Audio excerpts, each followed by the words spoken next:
A little background on me. I'm a 19-year-old male and I was traveling with my girlfriend. We were on a road trip to visit my grandparents who lived a few states away. They said we could stay at their place for a few weeks over the summer, and it seemed like a no-brainer because they lived on the beach.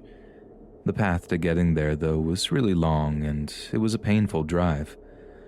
My girlfriend and I both disliked driving, but we figured that we could take turns and it wouldn't be so miserable.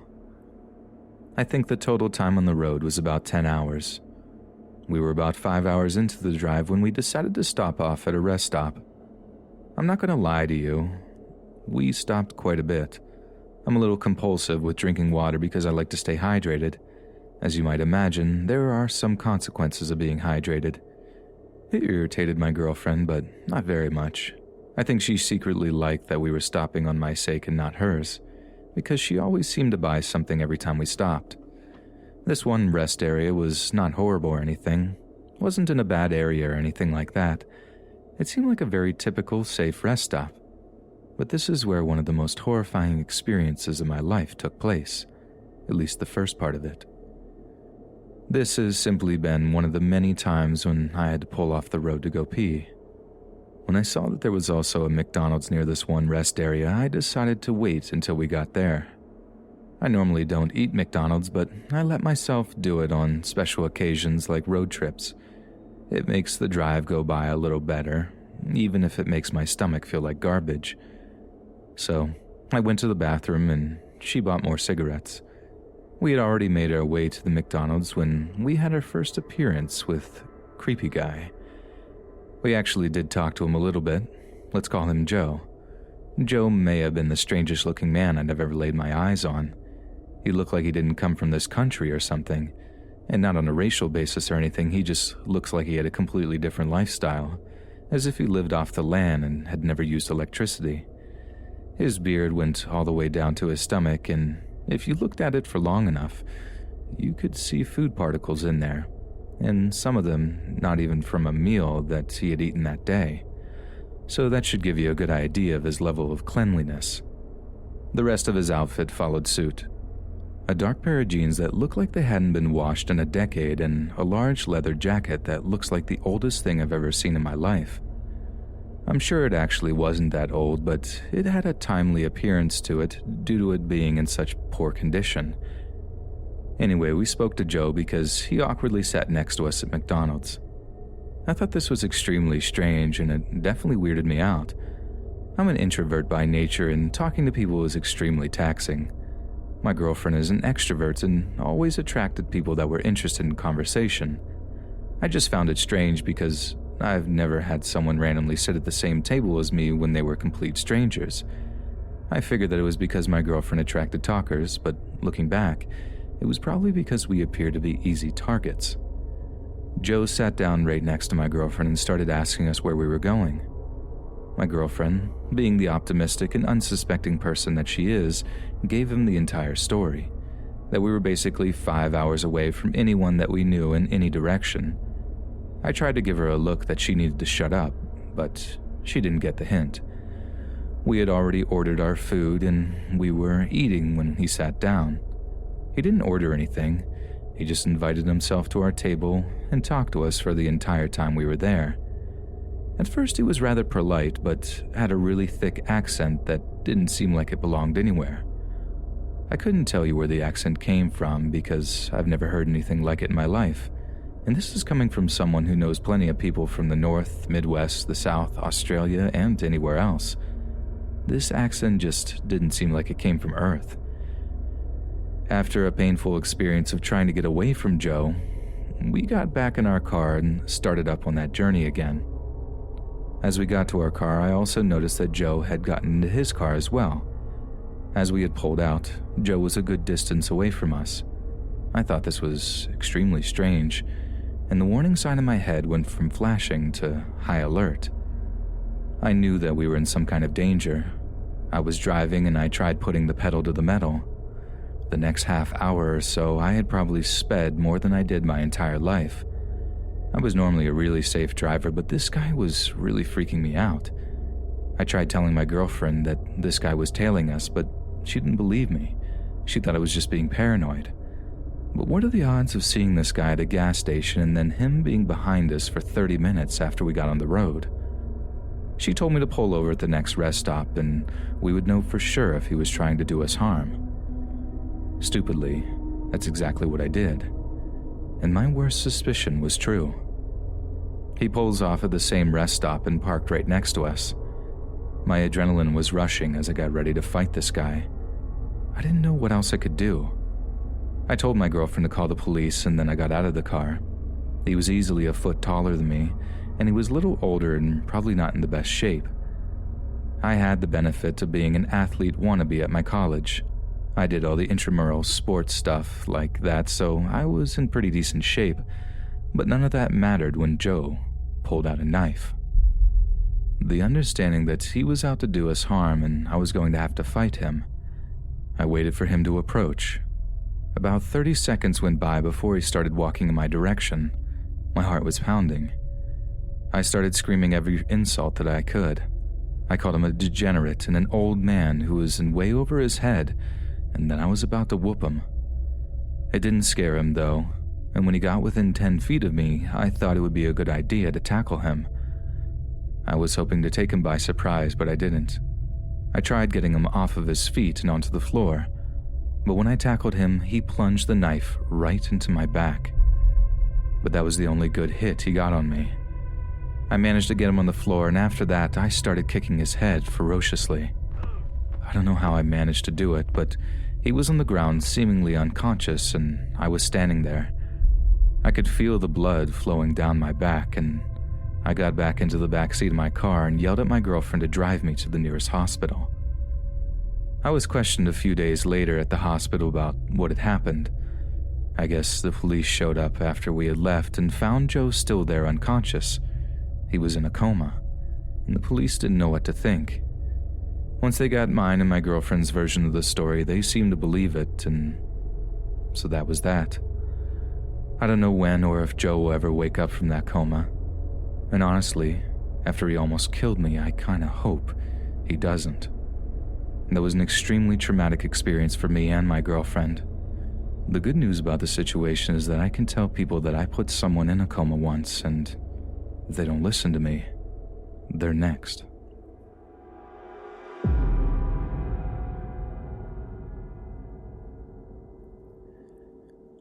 I'm not sure if this is the creepiest or the most disgusting thing to ever happen to me, but here it is.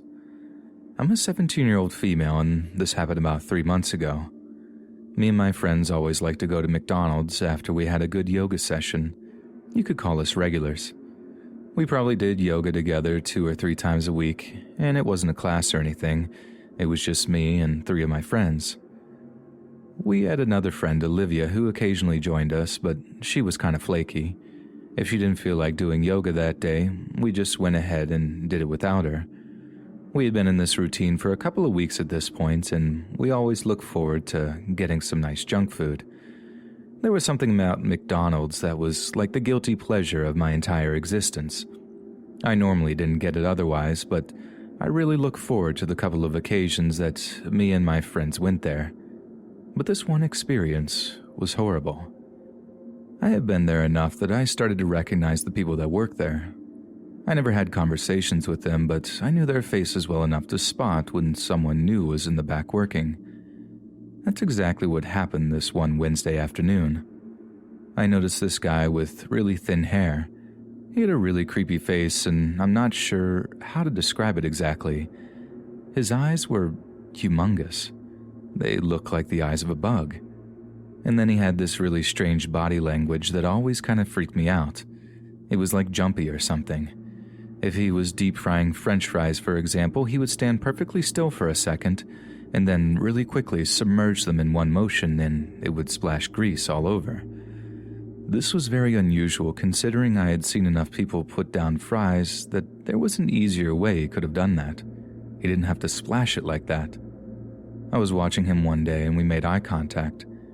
It was really unusual too because I was looking at him as my mom's credit card was processing to pay for my meal. He had his back turned toward me. I was trying to figure out if I knew who he was, and then he just spun around to look at me, and it was all in one motion. It was just really freaky. So I started noticing him more and more. He was always working whenever my friends and I got finished with our yoga. It didn't bother me too much. My friends also noticed how weird he was and told me about similar experiences. It wasn't creepy enough that we stopped going or anything, but it was certainly enough to notice. I remember the day in particular. It was a weekend because I didn't have school that day. Me and my friends had just finished a really good yoga session and we headed over to McDonald's. Anyway, my friends and I ordered our food and were waiting for a few minutes. It took a little bit longer than usual, which isn't really an issue because we're not impatient or anything. But here was the weird part. They weren't busy. We were basically the only people in there waiting for food, and I think they had one other person who had already ordered who was sitting down and already eating. I didn't see any cars in the drive-thru, and I just found the whole situation extremely bizarre. I had noticed that the creepy guy was working, but I didn't see him for a very long time. He went behind a wall that I couldn't see him around, and I wasn't sure why he did this either. Life went on, and we got our food and sat down. I normally start by eating my fries and then have whatever my main meal is after that. Today it happens to be chicken nuggets. I got a 10-piece. As I was eating, I felt that creepy guy's watchful eyes looming over us. I felt really freaked out, and I convinced my friends to take our meal into the car to leave. As we left, I looked back to see him frowning at me. I didn't stop walking. Well, we got out there, and for a few minutes I felt like I was being paranoid and I overreacted. My friends thought so too, until I looked at my chicken nuggets. I looked inside of the box they were in, and they seemed to be covered in some kind of weird substance. I couldn't quite make it out, and I didn't know what to think. My immediate reaction was that they had put mayonnaise on it or something. Thankfully, I was smart enough to ask my friends before I took a bite. My one friend screamed, "That freak jizzed on your nuggets." The more I analyzed this strange substance on my chicken nuggets, the more convinced I became that it really was, in fact, that. That certainly explains why it had taken so long for us to get our food. I didn't quite understand how he was able to pull it off, though. He was one of at least 5 other workers there. It's not like they would have just allowed him to do this, right? Whatever the case may have been, I didn't feel comfortable eating those chicken nuggets, and I threw them out without hesitation. My friends and I were all really freaked out that this had happened to us. My friends threw out the rest of their food just to be on the safe side. We weren't really sure if we should have reported this incident to the police or something. We really didn't know what to do. We just kind of laughed it off as being one of those crazy life experiences, and that was it. I haven't gone back to McDonald's since this whole experience. But yeah, that's the story of how I ordered chicken nuggets one time, and the freaky guy working there put his secret sauce on them.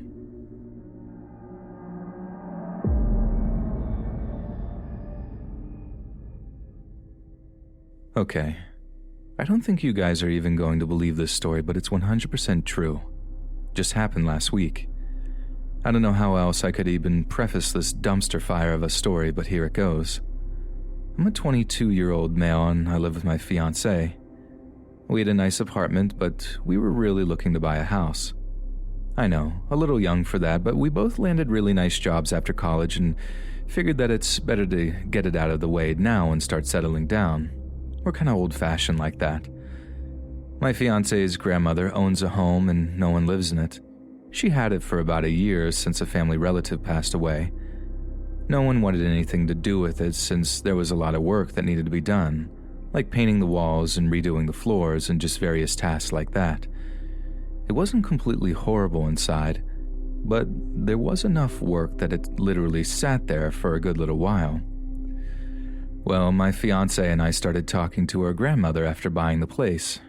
She told us that she would sell it to us for a low enough price that we would be able to afford all of the renovations and whatnot. We were really excited about it. It was really exciting to think we were going to have purchased our first home together so shortly after graduating from college. But here was the problem. She had a lot of people in her family who started feeling left out. It was my fiance's aunt and her 2 sons. Their father had died shortly after the second son was born, and the mother had a hard time coping with everything. She was a regular drinker and arguably an alcoholic. My fiance told me that they were extremely negative people, and after meeting them a few times at family functions, I was surprised at how right she was. They lived in government housing. She collected disability fraudulently, and her 2 sons didn't work, despite one being 24 and the other being 19. There were whispers of drug abuse in there too. Suffice to know that these were not the kind of people you wanted to associate with. When word got out that we were buying the house from her grandma, they started feeling really left out. There were a few occasions where they'd try offering to watch the house, very obviously an attempt to get in there and do God only knows what. We politely declined and did everything we could to avoid them. I happened to be at the house one day. My fiancé was working and I work remotely online, so I was home alone. I had just walked down the street to buy a lemonade when I saw someone at her house. It was extremely unexpected. I got ready to confront a potential burglar when I noticed it was my fiancé's cousin trying to break in. He was startled when he saw me and froze for a minute. I asked him what he was doing, and he told me something about thinking he saw a car he didn't recognize in the driveway. I explained that it was my car, and he left without any big confrontation. As he walked away, though, I heard him start cursing under his breath. This was the point when I started feeling like we had something to worry about. Not feeling safe inside your own home is the worst feeling ever, especially being 2 young recent college graduates. We both worked really hard to make this happen, and the idea that it made us feel unsafe there really bothered us. I still didn't even understand what they wanted out of the whole ordeal. They didn't have enough money to afford the property tax alone. Forget about utilities and anything else. About 2 weeks went by without any kind of confrontation. I had falsely convinced myself that they'd finally leave us alone. I was dead wrong. We went to McDonald's one day, exactly 1 week ago today, the day I'm writing this. Me and my fiancé both just wanted to be out of the house for a little while. Considering we were in the process of buying a house, we didn't want to go eat anywhere expensive, so McDonald's just seemed like a logical decision. Now, before I continue, I feel the need to explain something about my fiancé and I. We are normally very serious people. We work very hard and we're both kind of workaholics, but when we get together to have some fun, we go hard. Work hard, play hard, right? Well, we got kind of silly when we played. Let me cut to the chase. We were both playing in the ball pit at our local McDonald's. We always enjoyed goofing off like that, and we weren't too concerned with what people would think of us. We'd only been messing around for 5 minutes when her cousin showed up at McDonald's too. It was creepy.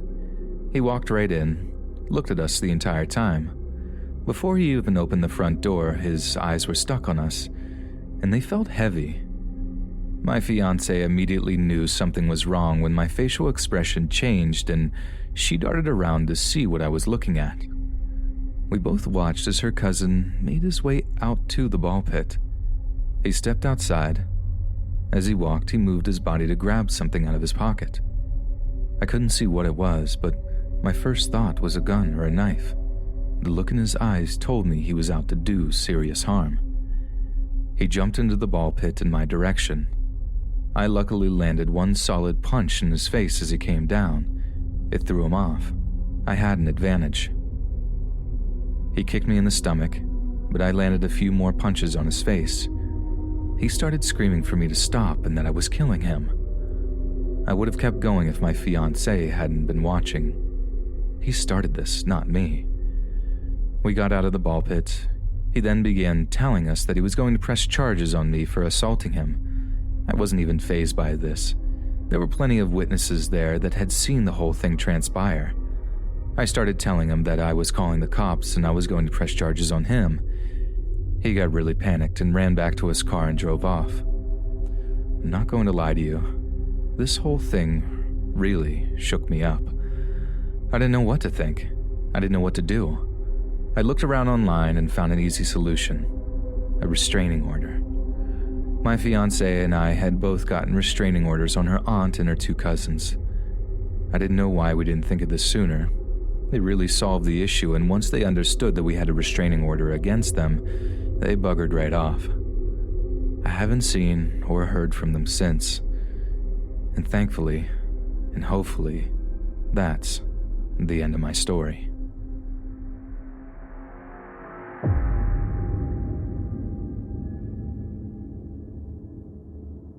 I was 19 years old at the time.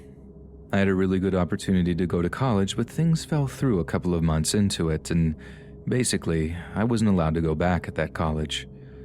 I'm not going to go into the details, but I found myself stuck. I was living at home with my parents and working at McDonald's most of the time. I was really disappointed in myself, especially because I didn't have anyone else to blame but myself. I seemed to be your typical college dropout that ended up working at fast food. But while I was working there, I had a couple of really strange experiences. So the first one happened like this. There was this really creepy customer. He was an old man, and he just seemed like the most insane individual ever. You just have to think of the physical embodiment of Florida man. He always wore this bathroom robe with a stained white t-shirt underneath. Or shoes. He had these really old Nikes that seemed like they had been completely covered in mud and never washed. Everywhere he stepped, there was some residue coming off of his shoes.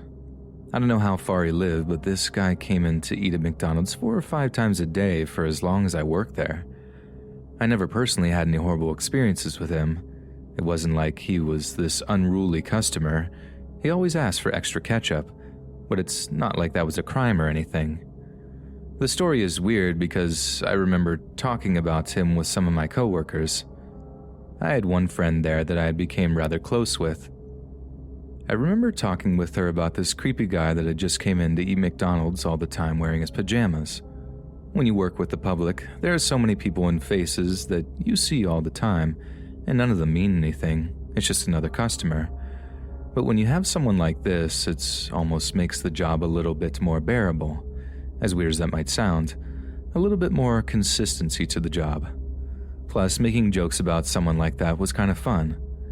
But there was one day when the jokes weren't funny anymore, because he stopped coming in. They couldn't find out why either. I mean, when you see someone multiple times a day, every day for months on end, you get a little surprised when they stop showing up. It all just seemed, I don't know, unusual. I remember talking to my friend about it. Neither of us could imagine why he stopped. I remember getting a phone call at 2 a.m. that night, though. I guess my friend had gotten curious and looked around online. She's a bit of an insomniac. I guess he had been arrested on multiple drug charges. She had found a picture of him in the public database for our county's police department. In the mugshot, he was wearing that exact same bathrobe that we always saw him wearing. That was interesting. Really weird to think that someone I saw and interacted with multiple times a day was an actual dealer. But I guess that was that. My other experience working at McDonald's was really bad. Not going to lie to you, it really freaks me out and really made me question humanity. So it happened like this, right? I was working the graveyard shift. It must have been around 12 a.m. and we didn't have any customers. We already cleaned all the machines as much as we could, and there really wasn't anything to do. We lived in a smaller community, so there weren't too many people coming in to eat at such a late hour. We had a few here and there, but we were mostly just sitting around, particularly slow this night. I remember going over to check the garbage cans for the other side of the store. Occasionally, we would forget to empty that garbage pail. It was directly behind a booth and out of sight from the area we normally worked in. I remember going over there, and there were 2 big bags of garbage that needed to be taken out. They were too heavy to take out at the same time, so I did what any sane person would do. I carried one out at a time. I remember bringing the first one. I threw it into the dumpster, and I remember hurting my back a little when I did it. I went for a little bit of a theatrical throw and really felt it there. I went back into the store to get the second bag of garbage, and I made my way outside. I got about 10 feet away from the dumpster when I saw something that shocked me. I dropped the bag of garbage. I couldn't believe my eyes. There was a mutilated puppy Its entire snout had been cut off. I wasn't sure if it was alive or not. It wasn't moving or anything. I took a step closer to try to see a little bit more, and I just felt my heart drop into my stomach. It was the most horrifying thing I'd ever seen in person. It was definitely dead. It wasn't leaning up against the dumpster, and it was just a horrifying thing to see. I ran back inside and asked my coworkers what we should do. We decided to call the police, but they didn't really help much. We were really freaked out at who could have possibly done this and why they would put the puppy there of all places.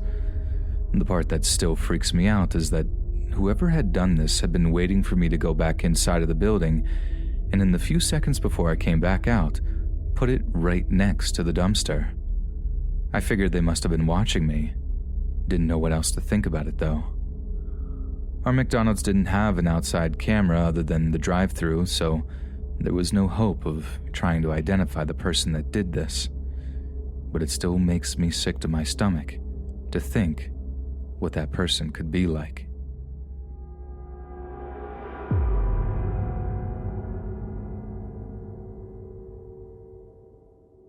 This story happened a couple of years ago, about 8 years ago actually.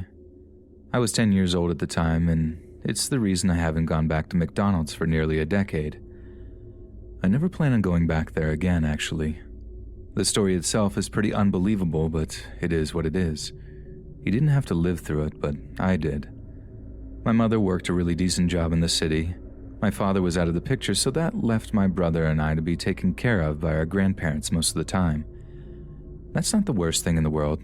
My grandparents are the best. But my grandmother is kind of a health freak. This meant that we weren't allowed to have any kind of sweets, soda, junk food, or anything else that was tasty. Their house was always a lot of fun, but we never got to enjoy the food that we really wanted. So whenever my brother and I were with our mom, we tried talking her into bringing us to McDonald's. We loved going there. I particularly loved the French fries, chicken nuggets with a milkshake. I got that every single time I went. It was my absolute favorite. But as much as I loved that meal, this one experience was so bad that I never wanted it again. And it goes like this. My mom had gotten off of work a little early this one day and picked us up at 4:30 in the afternoon. This meant that she was going to be able to have some time to bring us to McDonald's, which we had been begging her to do. We made our way there, and I remember singing some goofy song on the radio as we drove there. My brother and I were so excited, and my mom was happy that she could make us happy. My mom was not a fan of eating in the car. She really liked her car and wanted to keep it clean, which meant no eating, so we went inside to eat. When we were in there, everything went just as you'd expect. We ordered our food, sat down, and ate. That's all there really was to it. The bad part didn't come until we started to leave. We were making our way out of the McDonald's when a Hispanic man with a really strange mustache started saying something to my mom. I remember him being somewhat incoherent because of a thick accent, and many of the words were ones that I had never heard before. I immediately identified this man as problematic and could tell by his body language that he might be a threat. But after all, I was only 10 years old and couldn't do a whole lot. My mom got my younger brother into the car, put his seatbelt on, and closed the door. She told me to get into the car too. I can tell by her panicked tone of voice that she was extremely worried by this guy. No matter what he said, she didn't reply. My mom got into the driver's seat and started the car in the same motion and then went to close her door.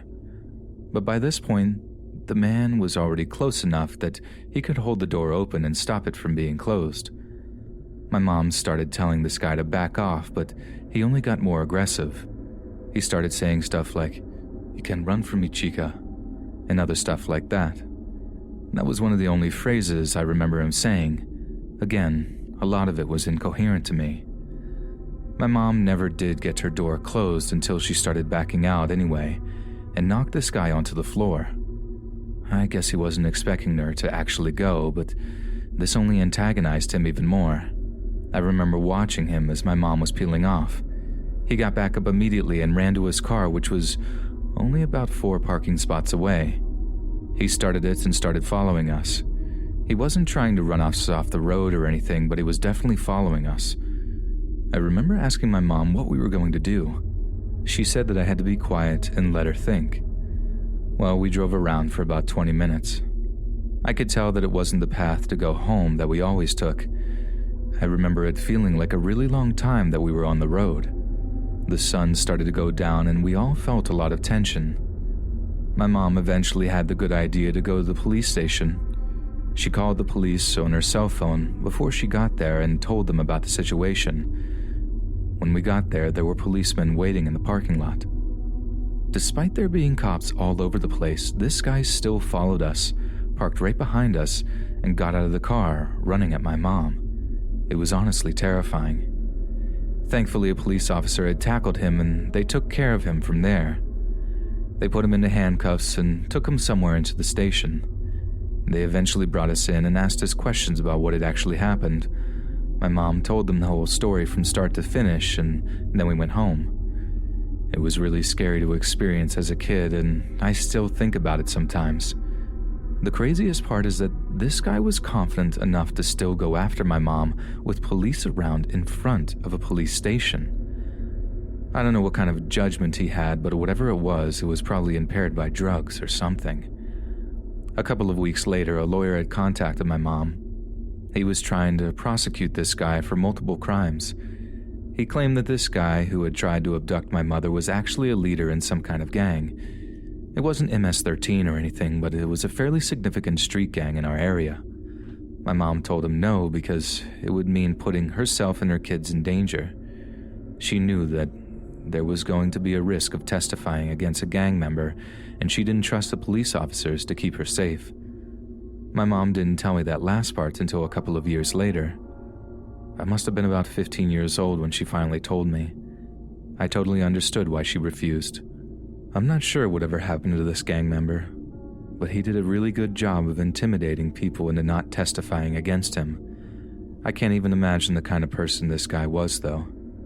Imagine going to McDonald's, seeing a mother with 2 kids, and then wanting to abduct her, and then being crazy enough to follow her on the road for a half hour and park behind her in front of a police station. And even then, he still got out of the car and ran toward my mom. I don't know what happened to that guy to make him like that. I just seriously hope that this prosecutor was eventually able to get him on something and locking him up for life. I don't know how people like that are able to roam the streets so freely.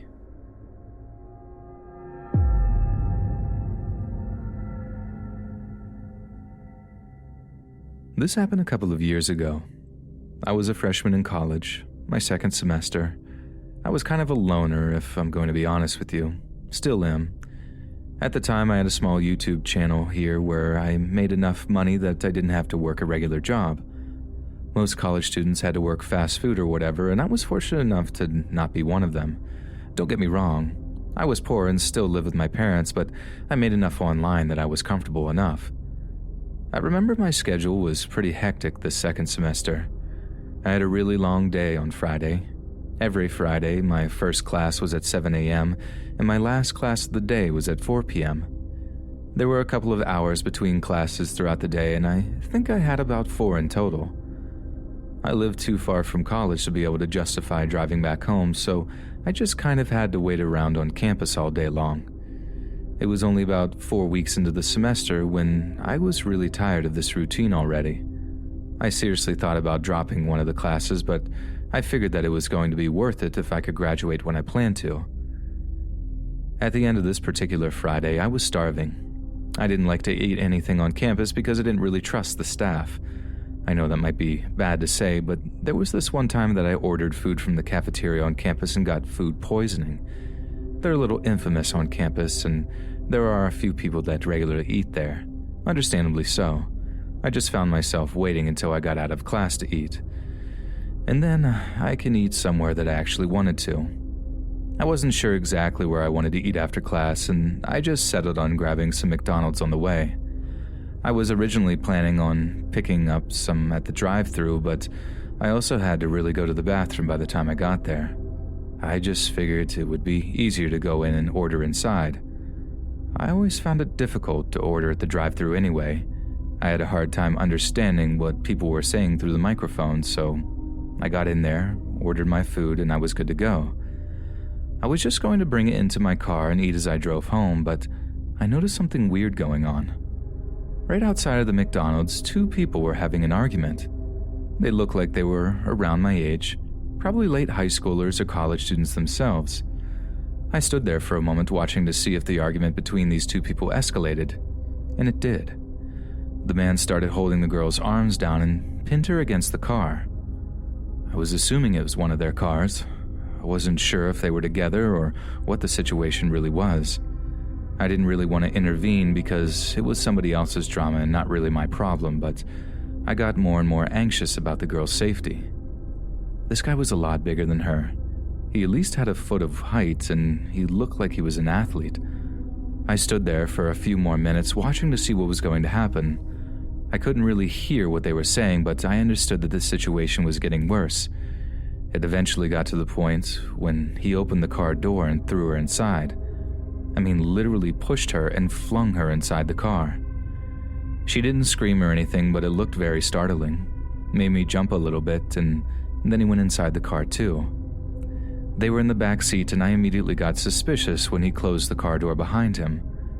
I heard the girl start screaming from inside the car and immediately knew that I had to do something. I put my McDonald's food down on the sidewalk and then ran over to the car. I opened the car door, and he was very obviously surprised that I had done so. I saw that he was about halfway through taking off his belt. I punched him in the back, and this antagonized him. He struggled to get out of the car so that he could fight me. Thankfully, there were a few other people who had gotten involved before me and him had a go at it. There were two older men in their 40s who happened to be walking into the McDonald's that turned around and came over to help. When the other people started getting involved, he got anxious and just got in his car and drove away. I asked the girl what had happened. She told me that she didn't know that guy and he was just some random freak that wanted to use her. She claimed that he asked her to do it, but when she declined, he started getting confrontational about it, and I guess that was when I had noticed what was going on. This guy wasn't very smart. We were eventually able to identify him, and he was eventually charged with assault. The situation could very easily have been bad. If I hadn't intervened, he may have been able to do God knows what to this poor girl. It's crazy to think that such a horrible crime was almost committed in such a public place. I mean, people are always at McDonald's. The thought that someone could even attempt such a violent and repulsive act in public like that blows my mind. The girl thanked me profusely as I had just saved her a lot of physical and psychological torment. I told her that I didn't do anything special and that I was just trying to do the right thing.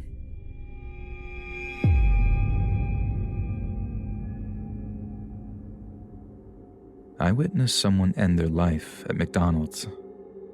It happened a couple of years ago, and I don't really like to think about it too much. I thought sharing my story with people online would make it a little easier, so here it is.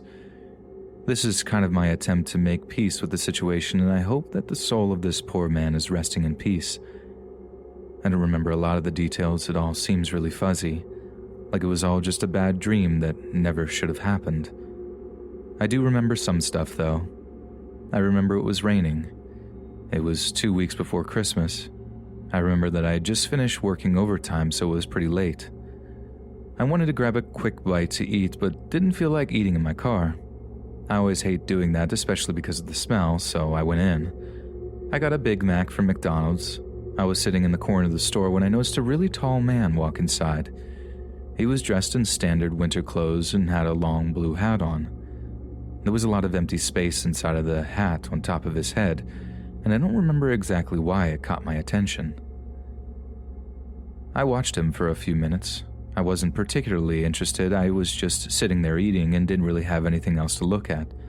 My phone was dead, and he was the only other customer in the McDonald's at the time. His body language stood out to me, though. I could tell that he was not in a good frame of mind. I mean, looking at this guy for a minute told you everything you needed to know about him. He was suffering and in a lot of pain. I'm not sure exactly what kind of pain. I could only make guesses. Maybe his wife had left him. Maybe his kids died. I'll never know what happened to him. All I will ever know is that it was bad enough to push him to the very edge, and enough to make him jump off. He stood in front of the cashier for a few minutes while he appeared to be looking at the menu. To this day, I don't know if he was actually considering ordering anything or if he was just waiting for the right moment to. So this was the layout of the store. On one side of the McDonald's, there was the counter where people could order their food, but the counter area didn't take up the entire wall. There was a separation between that and a small hallway that brought you to the bathrooms. I was on the other side of the McDonald's looking on. He had been standing there for a few minutes when he randomly decided to start walking down the hallway. He moved really slowly, like he was really trying to take his time. Step by step, he came closer and closer to death. And the weirdest part about the whole situation was that he didn't seem sad. Didn't feel like he was depressed.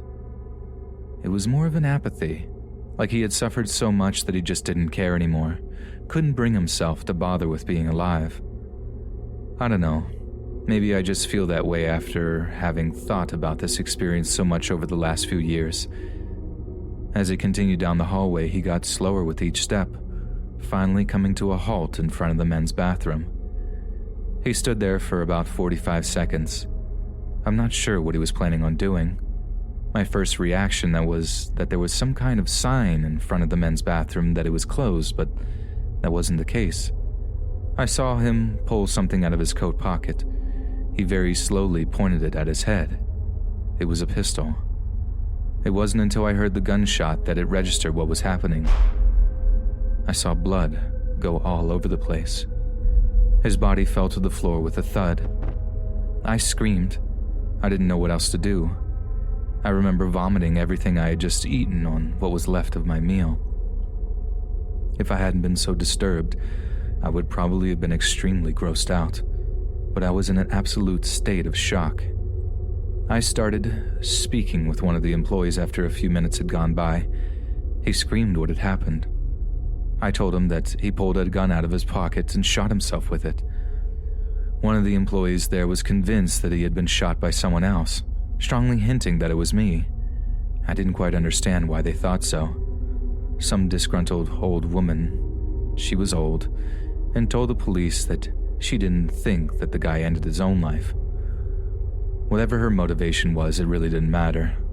The police didn't take her very seriously from the start, and this obviously was done by his own doing. The security tapes proved as much. I'm not going to lie. It really bothered me that she had to make an already bad situation worse. I already answered some of the questions from the police officers about the story.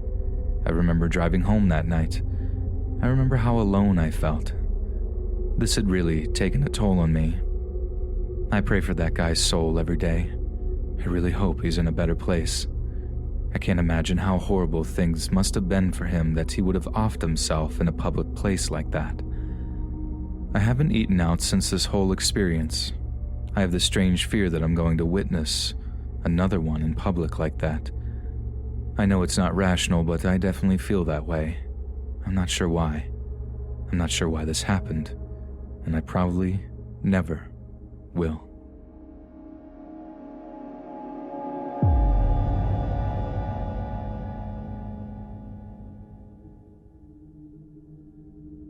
For reference, I work as a barista in a coffee shop inside a larger store.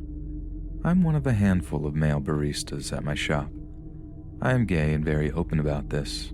I wear pride shoes, I have a pride flag attached to my name tag, and I have a couple of wristbands with rainbows and phrases like Orlando Strong and a local LGBT plus center. So the other day I was working my shift at the register. A gentleman comes up to me and smiles. I think he noticed the pride flag on my name tag, but he didn't explicitly mention it at first. He says he doesn't know what to order and asks me for my opinion. Now, I am not particularly a coffee drinker, but I know what drinks fit what tastes, so I ask him what he likes and I try to give him recommendations. As I'm talking, I can tell he's paying more attention to me than what I'm saying, which I'm completely okay with. He was a shorter but well-built man, had beautiful eyes and a nice beard, basically the perfect DILF. Eventually he decides on a super sweet iced drink that we have, and I go to make it for him. As I'm making the drink, one of my coworkers leans over and whispers, I think that customer just took a picture of you." That was a bit of a red flag, but I thanked her and kind of brushed it off. I give him his drink and he smiles. He points to the pride flag and says, "I love that flag. Where can I get one of those?" I laughed and said I got it from a pride event I went to a few years ago. He then said, "And where can I get the person it's attached to?" I immediately feel a rush and I start blushing, but trying to act professional, I brush it off. He eventually takes his drink and sits at one of the tables. I continue going out about my day, debating whether I should give in to this guy or not. Every now and then I would glance at his table to see him looking at me. No matter when I looked, it seemed like he was looking at me. I started to get that weird feeling of heart eyes with red flags. Then I noticed that he hasn't taken a single drink out of his coffee. Remember, it was an iced drink, so I could see the clear plastic cup. When I have a break and go to wipe down some of the tables, I stop by his table and ask if he didn't like the drink. And if not, I could make him a new one free of charge. He hands me the drink and mentions he's not sure if it's too sweet for him or not and asks me to try it. I politely decline, telling him I don't drink coffee. He's shocked and asks me why I'm working here and blah blah blah. As we're talking though, his questions start to change. "So do you lift at all?" "No, not really." "Well, how much do you think you could lift if you had to?" The job requirement is 50 pounds, so I guess at least that much."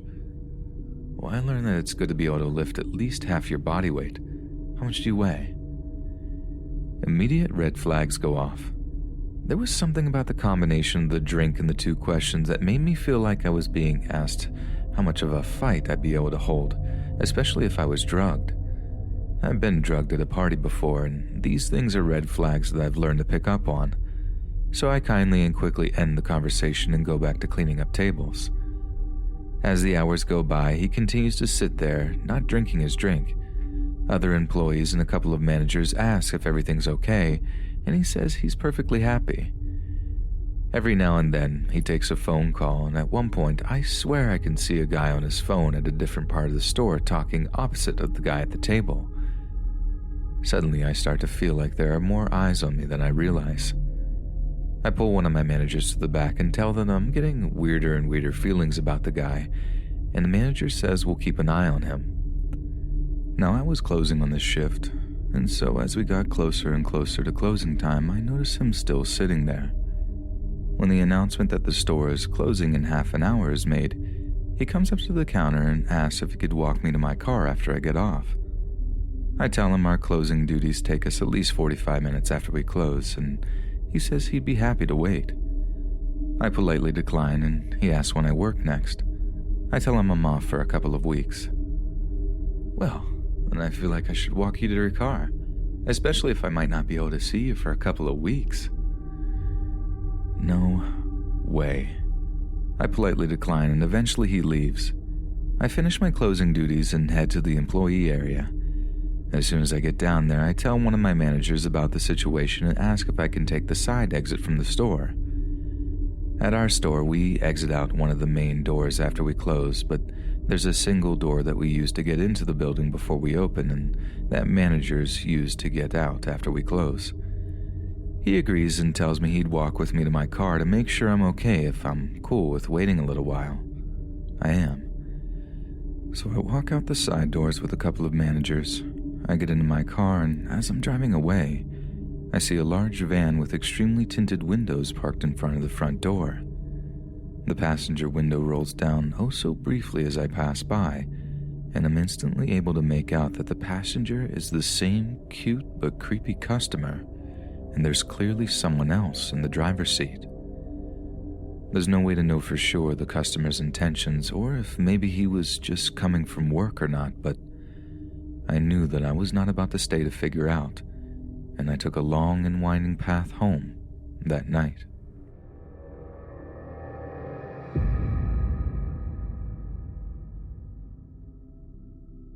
When I was in 3rd grade, there was this girl in my class. She wasn't particularly liked by anyone, as she was quite the bully and overall a rude person, even to adults. She was known for having anger issues and getting mad at people for what seemed like no reason. I was no exception. Her name was Carly.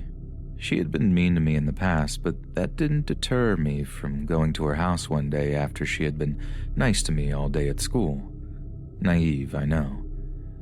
So before leaving school that day, I called my mom to ask if I was allowed to go to Carly's house. She said yes, and to call her when I get there so I can give her the address.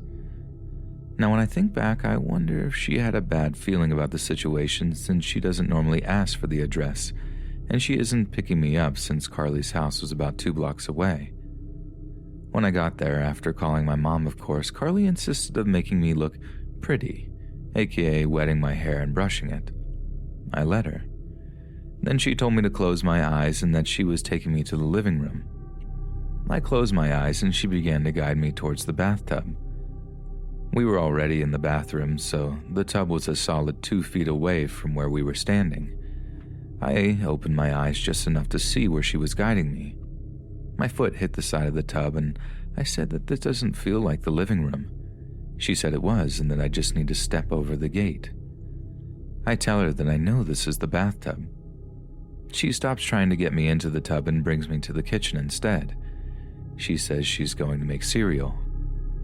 I was standing behind her when she reached into her dishwasher and said she was grabbing a spoon. The way that she clarified that she was grabbing a spoon immediately told me what she was really going to grab, and it was for sure not a spoon. I can still remember the feeling of dread that overcame me when she said those words. She pulls out a large knife and backs me up into a counter, holding the knife only inches away from my neck. I can't remember if any words were exchanged during this. Maybe I was just too shocked to say anything. I only stayed there for maybe 30 seconds before I pushed her aside and ran towards the door. I grabbed my backpack and put on my winter boots. By the time I had my boots on, Carly was trying to block the sliding door. I rushed past her again and flung open the door. I ran down her patio steps and out her front gate, not bothering to close it. I just wanted to get home to where I was safe. I remember her yelling at me as her dog escaped through the open gate. I didn't care. One of her neighbors who was in their front lawn waved and smiled at me, clearly oblivious to what had just gone down. I ran down the road into my house, not stopping once. It wasn't until I was in the door of my house that I broke down. I began to cry and yell for my mom. My 2 older sisters yelling at me to shut up. My mom walked over to me and immediately knew something was wrong. I explained what happened and she was very understanding and freaked out. I can't remember if it was the same day or the next day that I had to talk to a police officer about what had happened. He asked me what kind of knife it was and whatnot. I think my mom relayed most of the story to him because I don't remember having to say much. They got in contact with Carly's foster mom and Carly got in big trouble for it. At the school, Carly yelled at me for getting the cops involved and tried to guilt trip me by saying that her mom threatened to put her back in foster care if she did anything like that again. I told her I didn't care. The school was also notified of the situation and the teachers were made sure to keep an extra eye on her, but that didn't mean I wasn't paranoid around her. I made sure to keep my guard up for the rest of the school year, which was true. She had it coming. I always thought that it was a bit extreme to involve the cops, but I ended up making Carly never mess with me again. I ended up moving after that year for unrelated reasons, only to move back before I started 6th grade. The first day of middle school, I was waiting for them to call my name so I knew which class is my homeroom when I hear an all too familiar name, Carly, and then her last name. I watch as no one goes up to join the class. Was she not here? Next, I was called. I go up to join the class that she would have been in. I found out later when the teacher was doing attendance that she had moved 3 hours away just before the beginning of the school year. It's been 3 years since then, and I can only hope that she doesn't come back. But if she does, I'm not too concerned. And if she does, I'll make sure that she stays away from me. That incident has given me some trust issues, but at least now I know to choose my friends wisely.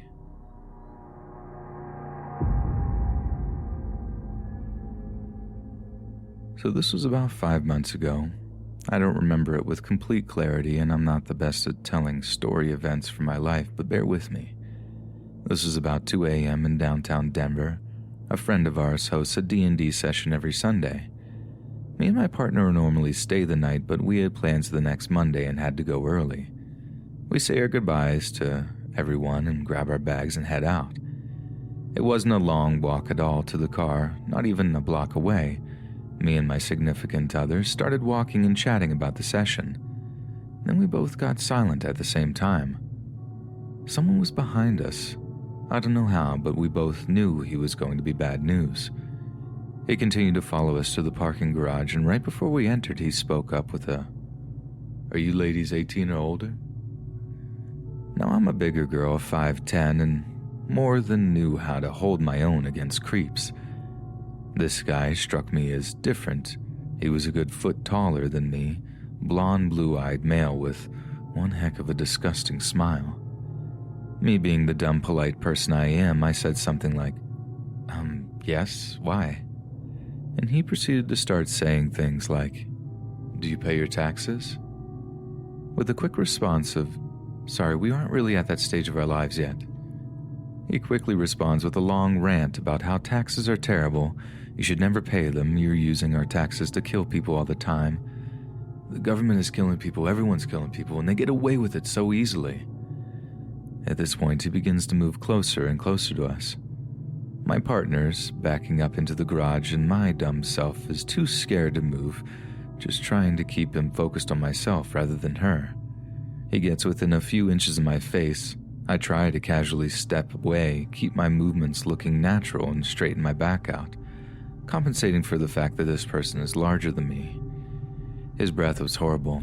You could smell the alcohol with every single word that came out of his mouth, and his blue wristband was still on. Don't know if that's a bar thing, all I know is he had one. He continues on with his rant. My significant other tries to argue back a bit. He starts to move away from me towards her. After a few glances between me and her, we catch on that we just need to go with whatever this guy says. When she stops arguing, his rant goes from taxes to political figures and genocide. "You know, I could kill anyone I want and get away with it. Anyone can. The government is watching you, but they don't care. They'll never know." His words were not making sense at all. "We're killing this planet, and it all could be solved if we just had less of a population." Mind you, this guy was back in my face, staying as close as possible. If either of us went on our phone or our watches, he'd shift to them. Not to compliment him, but he was really perceptive for someone I assume was drunk out of their mind. The conversation continues for about 5, maybe 10 minutes. It felt like an hour, though. I felt disgusted with myself for it, but I'm agreeing with everything he's saying at this point. He seemed to completely forget about my significant other. I introduced myself using my character name and shake his hand, which allowed me to see a bunch of track marks on his arm. I'm freaking out on the inside, thinking I'm going to get stabbed today. I've never even been in a fight. How do I handle this? All the while smiling and agreeing. Then his behavior shifted. Still staying way too close to me, he starts scratching himself all over, reaching into his left pocket over and over every time he references ending someone's life. Honestly, at this point, I was more angry than scared and started trying to work around him, as stepping back was just leading me to a wall. It wasn't working. No matter how I tried to walk or where I tried to go, he was always right there in my face, talking about hurting people. He wanted that it would solve the world's problems if people just went out and just hurt a few hundred others. I got fed up with it, stepped to my right, then quickly to his left, and backed up straight out of the garage. He followed, so did my partner behind him. We were finally out in the open again. I sent so many desperate looks to people walking by as he kept getting more and more pushy and ever closer to me, so much as he was almost chest to chest with me. I don't know what came over me, but I grabbed my significant other's arm. "Missed it by a long shot," she said, what I mustered the best smile I could, and said, "I just wanted to hold your hand." As a gay person, either a few homophobic and crazy people encounters, this was the worst idea ever. She handed me her hand, though I pulled her by me, and this man that seemed like a huge threat backed up so quickly, saying, "Oh, you two are together? Yeah, I'm cool with that. Have a great night." This boy had been doing whatever he was doing turned tail because we were gay. The one time my preference has ever probably saved me rather than put me in danger. We waited until he was far up the street, then went straight to the car. The second we got in, we locked the doors and drove off. I was shaking the whole car ride home. We actually passed him and saw him twitching later on down the road. Me and him made direct eye contact.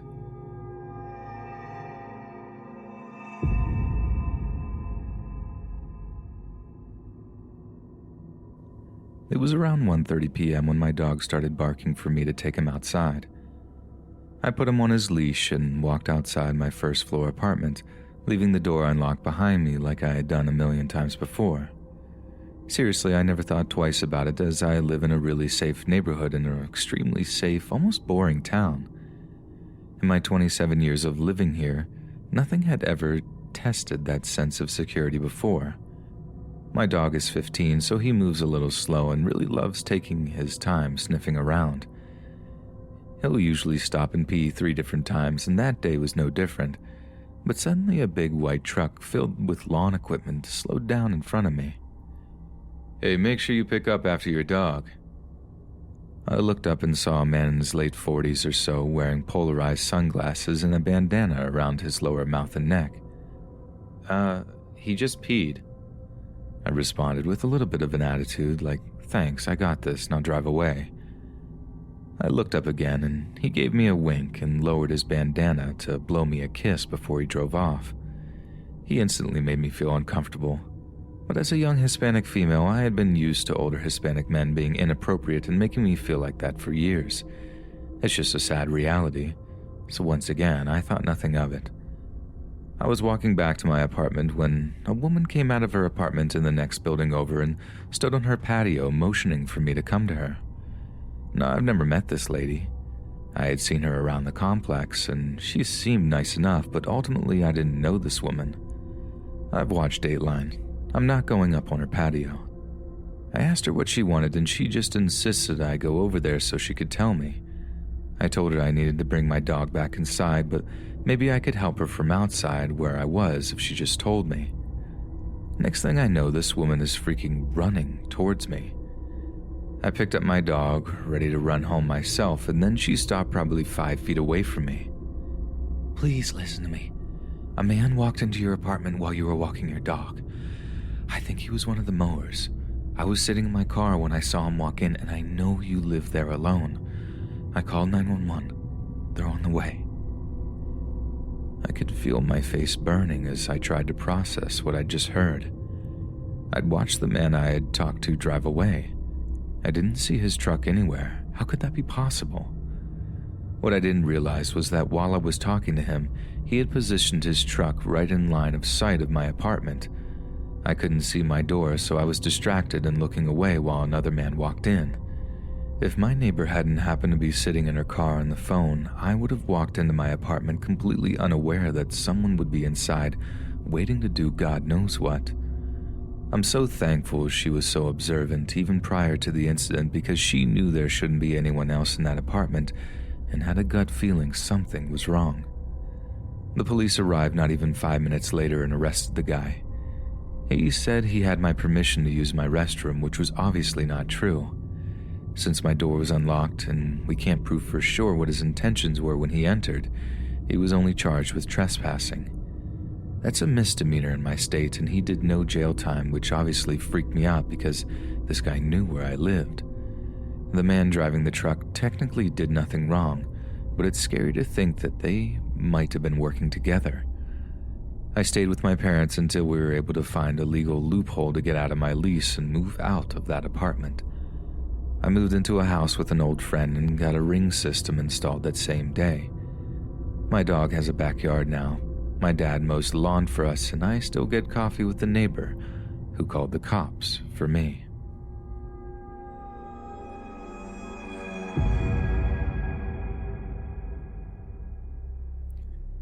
This happened about 2 years ago. I was hanging out with my friend Ivana at a bar in Manassas. It was around 9 p.m. and we were just chatting and getting a few drinks. She was telling me about a guy she's been talking to on Tinder. She showed me his photos and a glimpse of their conversation. His name was Omar, and he seemed like your average guy. He was pretty attractive. They've been talking for a few days now and haven't met up yet. She tried several times to get him to text her outside of the app, but he would give her the same excuse. I don't want to give up my number to a stranger I haven't met yet. It's a bit unusual, but totally understandable, so I told her that he's being smart. She was on looking at her phone for a few minutes and then squeaked, "Oh my God." I started giggling and asked her, "Jesus, what was that? Did he send you like a wiener pic or something?" She laughed. "No, but Omar wants to meet." I told her to go for it, and if she wants, I can leave. She said, "He wants me to come over to his house." I immediately said, "Oh no." She seemed to agree and continued to respond to Omar. I was now hesitant of leaving because a part of me is scared that she would change her mind. I told her to tell him to meet her at the hookah bar across the street. She thought it'd be weird to meet him with me with her. I told her I'll head over there after and act like I don't know her and just sit across from her. She said okay and left. It was now 10:20 and it's been about 15 minutes since she left. I proceeded to go across the street. I entered the hookah bar and after ordering my blueberry mint hookah, I looked around trying to find her. I saw her sitting at the table closest to the door across from Omar. I sat at the table across from them and started smiling from excitement because I found this whole thing so entertaining. I have a great view of her face and his back. Ivana seemed to be happy and laughing while talking to him. She was really cute. I got my hookah and I just sat there playing with my phone. I was texting my boyfriend and telling him what was going on. While I was mid-typing, I got a text from Ivana. "Amy, I don't know about this." I looked up and saw her face. She seemed pretty uncomfortable. Being the nosy friend that I was, I asked what's wrong, and she responds, "He keeps asking me to come home with him." I smirked and responded, "Ooh, he's trying to get some." She wasn't looking at her phone for a couple of minutes and I saw her stand up. She smiled at him and headed towards the bathroom, and she called me. "Amy, I need to freaking leave now." The smile disappeared from my face and I started to worry. She seemed genuinely scared. "Whoa, what's going on?" He asked me like 10 times to come over, and when I kept saying no, he laughed and said, "Don't make me kidnap you." He's probably joking, but I don't know. He's probably just joking, but that's still pretty creepy. "Amy, what do I do?" I was about to answer when I saw Omar get up and walk towards the bathroom. I thought he was just going to the men's room, but that's when things got weird. He stopped right outside of the ladies' room and put his ear to it. "Ivana, don't say anything else. He's right outside your door." At this point, I knew something is definitely wrong with this guy and we need to get out of there. He took his ear off the door and sat back down at the table. I reassured her that things were going to be okay because I was here and that we'll leave soon. Ivana came out of the bathroom shortly after and sat down in her seat. After a couple of more minutes of forced awkward conversation between them, it was time to leave. I saw them get up to pay and walk out the door. I got up to pay, then left. I walked by the both of them standing at the front and just went straight to my car. I just watched them from my car, making sure she's okay. I couldn't hear anything, but from what I could tell, she seemed to be fake smiling and I think trying to leave. She pulled out her phone and I saw him snatch it. He held it in the air laughing as she was trying to grab it back. He then started to walk backwards toward a blue car I assumed was his. She wasn't smiling anymore and her face was clearly upset. I rolled down my window to listen since there are now only a couple of cars in front of me. "Stop playing around, give me back my phone." "Get in the car, Ivana." "What? No, give me my phone back already." "Get in the car now." I can see her crying now and all I could think was this had gone too far. I jumped out of the car and called my boyfriend. I walked straight to them, and with my boyfriend on speakerphone, I yelled at him, "Give her her phone back and get out of here!" He seemed startled and asked me who I was. Ivana was shaken up at this point, but all I could feel was rage. "I'm her friend, and I've been here the whole time. My boyfriend's on his way. If you don't give her her phone back and leave before he gets here, then I swear to God, you're going to be screwed." He handed her phone back and started laughing. "I was just joking around. Jesus." He got in his car and left. I finally calmed Ivana down and let her spend the night at my place. We thought about calling the police, but we saw that he had deleted his Tinder. I was upset that my idiot self didn't bother to get his license plate. I'm not even sure if Omar was his real name. She told me that she paid for the hookah, so we didn't even have his credit card info. I've learned a lot of things from this scary situation in my life. This taught me that unless you know someone very well, always meet in public, and it never hurts to have a friend close by.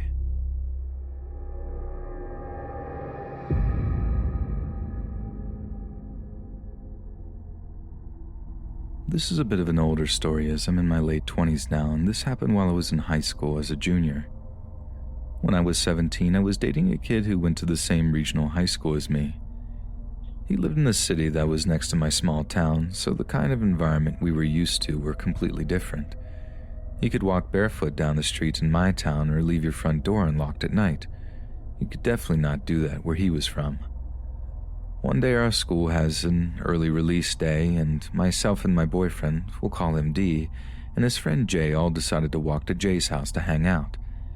It was a long walk from the school to Jay's house, but it was in broad daylight, and there were 3 of us, so we didn't feel uncomfortable walking through the rougher parts of the city. I paid close attention to the route we took, walking along a busy and populated street with storefronts through an alley and in back of an old factory building repurposed to hold a boutique and a sports supply shop, through an area with some construction. I'm normally bad with directions, but these landmarks helped me to figure out the path we took. We finally arrive at Jay's house and get some snacks, hang out at a local playground to use the swings, then Jay has to leave to go to guitar practice, and Dee and I hang on our own for a bit. Dee eventually gets a call from his mom saying that he has to come home because of some dumb reason. His mom was pretty unstable and would ground him for the dumbest reasons sometimes. This time she said that he hadn't told her he was going to hang out with friends after school, even though he did, and to come home immediately. Dee was pretty used to nonsense like this from his mom and was convinced that if he just went home really quickly and talked to her, that he could come right back to the park to hang out with me. He had me stay at the park because if he had brought me back with him, it would likely make her more angry. Well, things didn't go so well, and he hasn't been allowed to come back and get me, and I'm left on my own. So now I'm in this park in the middle of the city by myself. Okay, I say to myself, I know how to get back. Just go to the landmarks. This is how I have to navigate. I start working my way backwards through the streets we took, through the construction area, past the factory building, through the alley. It was daytime, but these were supposed to be the most sketchy areas our trip took us through. I made it through them just fine. I finally came to the busy street with the shops. Cars passed every few seconds, and there were people coming in and out of the shops almost constantly. It was broad daylight, and the area was well kept and neat. It should have been the safest way to go home, right? As I'm making my way on the sidewalk, a car pulls down a side street in front of me. I think that he's trying to merge onto the main street and into the traffic, so I stop to let him go. Instead of pulling forward, he rolls down the window. It's an older man, maybe early 60s. No real discerning features other than short gray hair. Seems normal enough, and he speaks to me. "Excuse me, do you know how I would get to Jefferson Street?" I'm not from the city, so I honestly wouldn't know how to give him directions. But it's a pretty well-known street. There were tons of major businesses on that street. It seemed weird for an adult not to know how to get there. It was like not knowing how to get to Main Street. But I was a kid who didn't drive, so I didn't know. "No, sorry, I don't." "Are you sure you don't know how to get there?" "No, sorry." He pauses. Why don't you get into my car with me and you can show me how to get there? Wait, what? Now, if you've ever been in a weird situation like this, you might be familiar with that time stop sensation. It's like you're looking at everything from far away for a moment and you can take everything in. In this moment, I'm thinking a few things. This guy just pulled up on a 17-year-old girl in broad daylight on a busy street. He's blocking my path. I just told him I don't know how to get to Jefferson Street, but he's now asking me to get into his car to show him how to get to Jefferson Street. What? Those little red flags are popping up everywhere. The buzzers and sirens and stranger danger lessons my parents taught me since I was in primary school are screaming in my brain, and if this guy's weird vibes didn't show up before, they were now. I didn't like what I was feeling. This guy was either a creep or just completely senile. I looked at the old man and am very wary of him. A part of me is telling me to turn around and walk away. Sorry, I can't. I'm gripping the strap of my backpack. His face changes. I had never actually seen this kind of thing happen before, where someone's face actually makes a shift, and this is the only time I've ever seen it. He immediately looks angry. He doesn't seem like a senile old man anymore. He yells, "Get in the car!" He confirmed the bad feelings in my stomach. For me, the adrenaline is now flowing, and I'm both scared and angry at the balls of this old man. I don't know why this came to mind, but all I could do was scream at him to screw off. I'm standing on the sidewalk with my backpack. There's barely anything in it other than my phone, notebook, and some toiletries. There's nothing I can use to defend myself. I'm trying to figure out how big this old man could be, but I can't tell. I'm 126 pounds soaking wet at this age with little upper body strength. I don't know if I can do anything if he decides to get out of the car. He's by himself, but what if he has a knife? I have to go in front or behind his car to keep taking this route home. If I do, will he try to hit me? Will he try to knock me down or back over me with his car? It felt like all these thoughts were happening in an instant and I was confused. I just want to go home. He stares at me from inside the car with this look of anger, but he doesn't say anything. It's just silent between other than the sound of the cars going by, and he's just staring. It was only like this for a few seconds, but it felt like forever. Once the road is clear, he peeled out into traffic and was gone. I was left standing on the sidewalk of that busy street, confused, tired, and shaking with adrenaline. I just keep thinking to myself over and over again, what was that? I'm not sure whatever happened to that man. I'm sure he had some sort of plan figured out. Find a girl, ask her how to get to a well-known street, let her list off the directions, pretend to be a feeble old man that needs help getting there, then hope she's naive enough to accept your request of being the co-pilot. I don't think he was counting on someone not knowing how to get to that street. I really hope he didn't go on to perfect this method and use it on some girl or boy in the future. I think back on this now and I wonder if I would have reacted differently. I wish I had seen his license plate at least. I don't think that just because you're on a busy street in broad daylight that you're safe or that nothing could happen to you. Keep your eyes peeled, be prepared, and don't worry about not being polite. When your gut is telling you something is up, listen.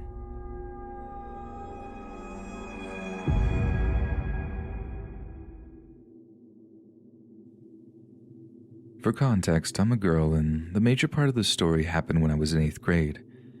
I lived in the same house from the age of 4 until I turned 21. It was a duplex, meaning there were 2 houses on the same property with a large backyard. Our property manager had turned part of his garage into a small bedroom and had rented it out to a man. My family moved into the home closest to the backyard when I was 4.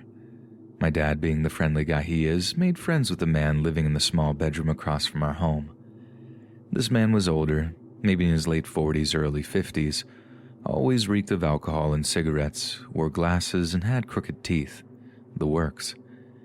Over the years, he'd watched me closely, in a creepy way. He'd only leave his door cracked open about an inch, and I'd see his glasses gleam as he watched me play with friends or by myself. He would always try to tempt me to come to him with money or candy. As I got older, I started inviting my middle school friends to my home. A few of them would comment on the weird man staring at us.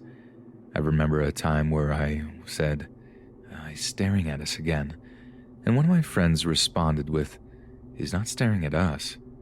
He's watching you." My best friend is Karen. Karen and I have always been super invested in Naruto.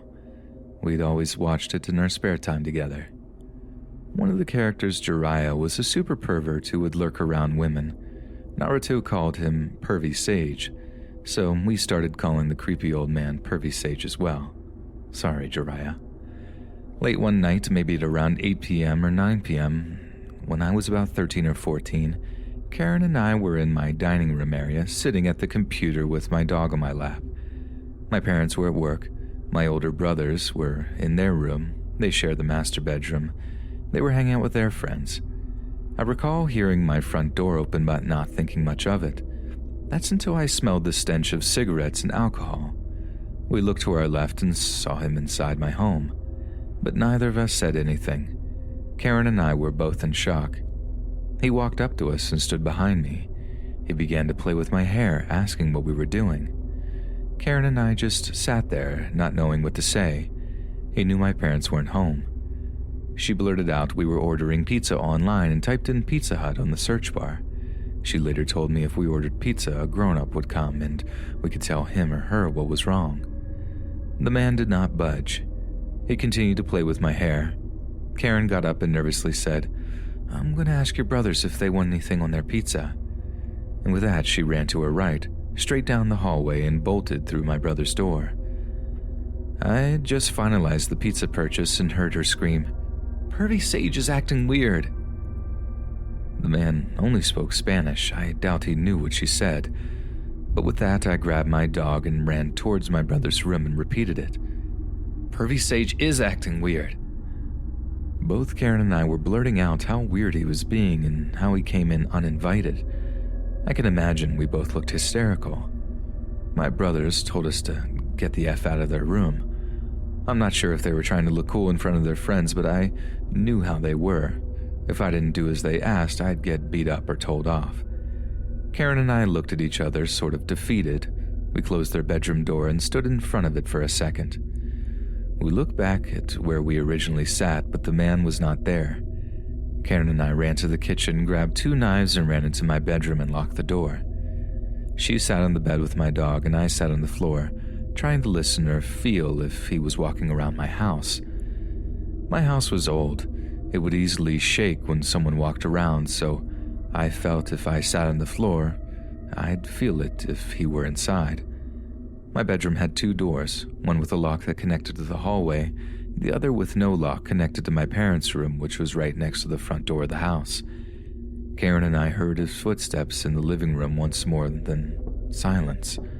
We both looked at each other in horror. We both rushed to the second door and pushed against it just in time to stop him from opening it. The man pushed for about 30 seconds before stopping. The moment he stopped, Karen and I took the opportunity to push a dresser in front of the door to barricade it. About 50 minutes of us sitting on my bed, knives in hand, we heard the pizza guy arrive. With that, the man was gone, back in his hole of a bedroom outside my home. We locked the front door and ate our pizza. We didn't call the police because of where we lived. We thought, who'd believe 2 kids? A few days later, Karen and I reported everything to our school counselor. She was an amazingly caring woman. She was always there for us no matter what we needed, so we trusted her enough to tell her what had happened. She made a full report and interviewed us both separately to make sure we weren't lying. She called us both into her office the next day and let us know that she had called the police to report the incident, but they told her we could not do anything until something actually happens. Karen was furious. Are we supposed to be found dead in a ditch for them to do something? I can still hear her saying this to this day. Our counselor called our parents to report the incident. Karen's parents didn't seem to care. Their divorce was more important. My dad asked if it was true and said he talked to the guy. My brothers came to me saying, "If he comes near you, you tell us." And all of a sudden, they cared. My dad remained friends with the man. The man stopped talking to me for years but never stopped watching. When I was 16, Karen and I were hanging out near the front of the property. The man had ridden his bike near us and said, "Your attitude has changed." He said this in Spanish. This was the first time he said anything to me since the event 2 or 3 years prior, so I told him, "I'm not a kid anymore. I know what you are, and I can fight back." Karen glared at him. He moved away shortly after. Karen and I lost touch after he moved away. We both went to different high schools, and for the first 2 years we tried our hardest to remain in contact, but we grew apart. That and her mom had her moving from place to place after the divorce. I grew up with trust issues around men due to that man, just something I'm slowly trying to get over. I'm 24 now. The last time I saw him, I was in my dad's car, and he was riding his bike down the street, but that was back when I was about 18. I haven't seen him since.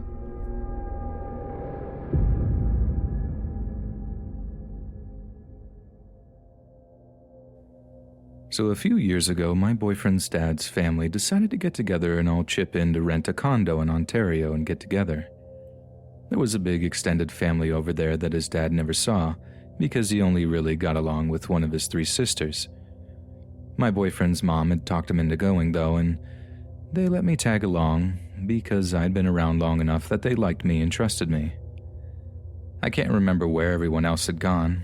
I think it was the beach for what was possibly like the 3rd time that day. It was just me and my boyfriend at the condo, because we were kind of sick of the beach and just wanted to do nothing in the shade for a while. We were sitting outside, looking over the water and just kind of talking about life. I had just finished reading the Harry Potter series, so we were just kind of talking about that for a bit when this woman comes out of the brush beside the condo. Just for an idea, this condo was about 1 acre of land, maybe. It was kind of out in the middle of nowhere. The front of the condo was probably 70 feet from a dirt road no one traveled down really, and there were some dense trees and brush and whatnot that surrounded 3 sides of it. This woman comes out of the wooded area and I immediately knew something wasn't right. She was limping and she only had on 1 sandal and frankly looked terrible. She was pale and her face was gaunt. She was really, really pretty, but she just looked exhausted. The thing that immediately caught my attention was her baby, who she was holding pretty tightly in her arms as she started to come towards us. I didn't really know what to do, but my boyfriend immediately got up and walked over to make sure she was okay. I couldn't help but think of all the awful things that might have happened. After spending so many hours hearing these horror stories on Reddit, I was just terrified she'd do something. My boy is a lot more trusting than I am, though, and he's always had the first instinct of, what's the problem and how can I help? He's never assumed the bad in anybody. So this woman is just sobbing by the time she gets to the porch of the condo, and she looks like she's just been through a war zone. She's shaking and hyperventilating and crying, and she's telling us that basically her boyfriend had been drunk for a while and he's been getting worse and worse, and he's been an overall abusive guy. He'd get angry whenever she was focusing on the baby instead of him, and part of what made him mad was that it wasn't his kid, so he kind of didn't care about the baby at all. She told us how this time in particular he was drunk and she was driving home. With the baby in the back seat, he grabbed the baby's booster seat and tore it out of the car and threw it out the window while they were driving. She got the baby out of the seat or something. I don't remember how, because as she's telling us about how he started hitting her before she took the baby and ran, we hear this yelling, and we turn and see this angry dude walking up to the condo, and she starts losing it. Drunk and angry, this guy followed her to our condo and was starting to come up to us. He was trying to act like he wasn't mad. He was doing an, "Oh, you guys found her, thank you so much, maybe let's go home," kind of thing, but he was slurring his speech and not doing a good job of hiding how mad he was. My boy has always been a pacifist. Honestly, he's even kind of a pushover. He's really non-confrontational and tries to find a way to talk stuff out and come to an agreement before doing anything, but before I could even say anything, he's across the yard and approaching this guy. As much of a pacifist as he is, he's also huge. He's built like a football player. He's 6'3", and at the time, he was 230 pounds. I've known my boy since we were 10. At the time, we were 20, and we've been dating for just over a year. I knew him better than anyone. He's never done anything like this before, and he goes up to this guy and goes, "Not another step, dude." And he's shaking as he says it. The guy tries to walk around my boy and goes, No, it's okay. I'm just here to take her home." And he steps in front of him and shakes his head. "You're drunk," he said. "So I'm going to pretend like maybe you didn't get what I just said. Don't come any closer." It's at this point the guy stops trying to pretend and he says something like, "You don't know what's going on. That's my girlfriend and I'm going to take her home." And he tries rounding my boyfriend again, and one more time my boyfriend blocks him and goes, "Stop." I've never heard this tone in his voice before or since. It was scary. It wasn't him. This guy tried one more time before my boy finally put his hand on his chest and pushed him back a bit, keeping his hand on the guy's chest. "I'm telling you right now, you're not going anywhere near that girl and her child, so turn around and walk away."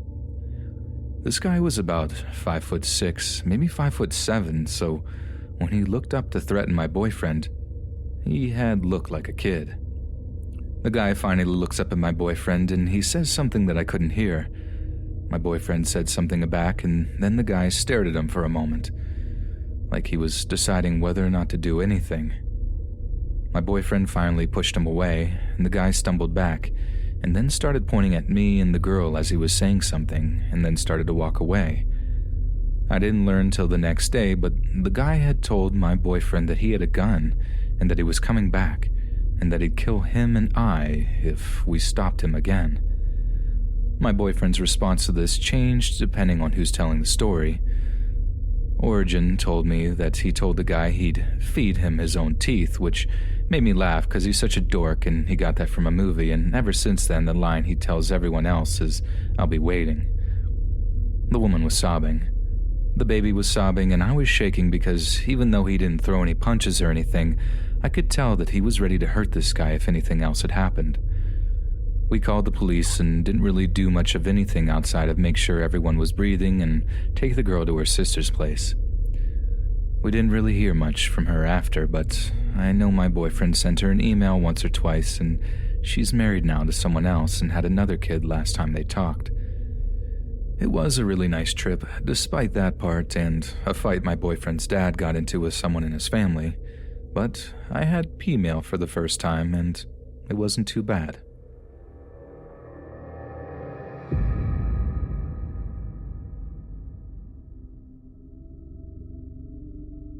In December 2013, during my sophomore year of college, my at-the-time boyfriend David had a fraternity dinner banquet that I attended with him. It was a nice event requiring everyone to dress up. He was in a suit, I was in a dress and heels, this is important for later. We had a good time and then went back to his place to drop off the award David had won and changed into tacky Christmas sweaters for a party we had later that night. It was maybe 7:30 p.m., but given that it was December, it was already dark out when we pulled into the parking lot outside David's apartment. At his place, there was one road with parking on either side, spots against the building and spots against a fence that lined the edge of the complex property. We parked in a fenced spot with the trunk of our car facing the building, directly across from the stairs leading up to David's door, maybe 30 feet from safety. David and I got out and went to the trunk to get his award when a man started to approach us. David noticed him and said, "Hey, what's up, man?" The man said nothing and kept walking towards us. As he got closer, I could see that he was wearing baggy black sweatpants and a camo hoodie. He had the hood on and the drawstrings were pulled tight, so I could only see about half his face. Both his hands were in the front hoodie pocket. David said again, "What's up?" This time the man answered, "Get up against the car." Confused, I said, "Wait, what?" The man pulled a gun out of his hoodie pocket. "I said get up against the car." David got against the back of the car while the man put the gun against his back. I was in utter shock that this was happening, so I took a step back, now trapped between two cars, a fence, and a man holding a gun to my boyfriend. He told David to give him all the money he had. We both really only used cards and never had cash on us.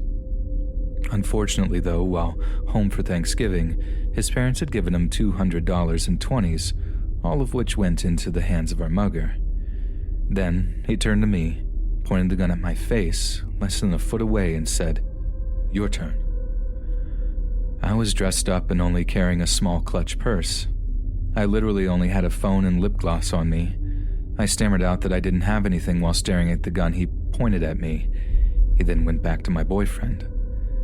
At this point, I felt my blood starting to boil. I was becoming less frightened and more angry, outraged that this man was aggressively stealing from two broke college kids. How dare he treat other people like this, I thought. Couldn't he tell that we were coming from an event and he was going to ruin our night? I wanted to kick him with my big clunky heel so badly, but thankfully I realized that that probably would only make him mad. I grabbed my phone, keeping my hand in my purse, and tried to dial 911. Unfortunately, my purse was too small to hide any movement, and I was worried if he saw me trying to call for help, he'd shoot. So I just stood there, staring at the gun being pressed into David's back. Finally, he took David's wallet and car keys and threw them in one direction, ran off in the other, hopping the fence, separating the apartment complex from a small neighborhood. David and I stood in silence for a second, trying to grasp what just happened. We slowly gathered his keys and wallet, then went inside and called the police, definitely in shock. This is where the story gets really interesting. The police had an officer patrolling the other side of the apartment complex. It was a group of 26 buildings. We were in 26. The cop was over near one, because they had gotten a call the previous day about the same guy mugging someone over there. Police and detectives come over and took our story and asked us questions for about an hour.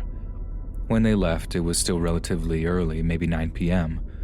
We were still shaken up, but David and I decided we'd still go to the tacky Christmas party we had planned on attending, thinking it would help us take our mind off this horrible encounter.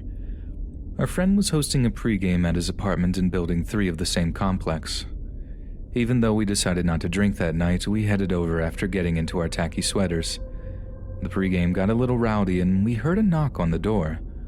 We opened it to see the person who lives next door to our friend. He said, "Hey guys, you might want to keep it down. I don't want to get anyone in trouble. I have police and investigators at my apartment right now because I was mugged out here last night. I heard 2 more people got mugged tonight, so just please be safe." David and I look at each other, then back at him. "Oh, hi. That's us. We're the 2 people that were mugged tonight. Nice to meet you, fellow mugging victim." He laughed and shook our hands. Neighbor and David compared knives that they were now carrying as personal defense weapons before he went back to his place. Later on down the road, David and I had broken up, but the security at the complex was amped up. More lights were installed in the parking lot, and my girlfriend and I moved in. We had to park in the same set of spots where I was held at gunpoint. Probably a stupid way to face your fears, but we didn't have any issues while we lived there, thankfully.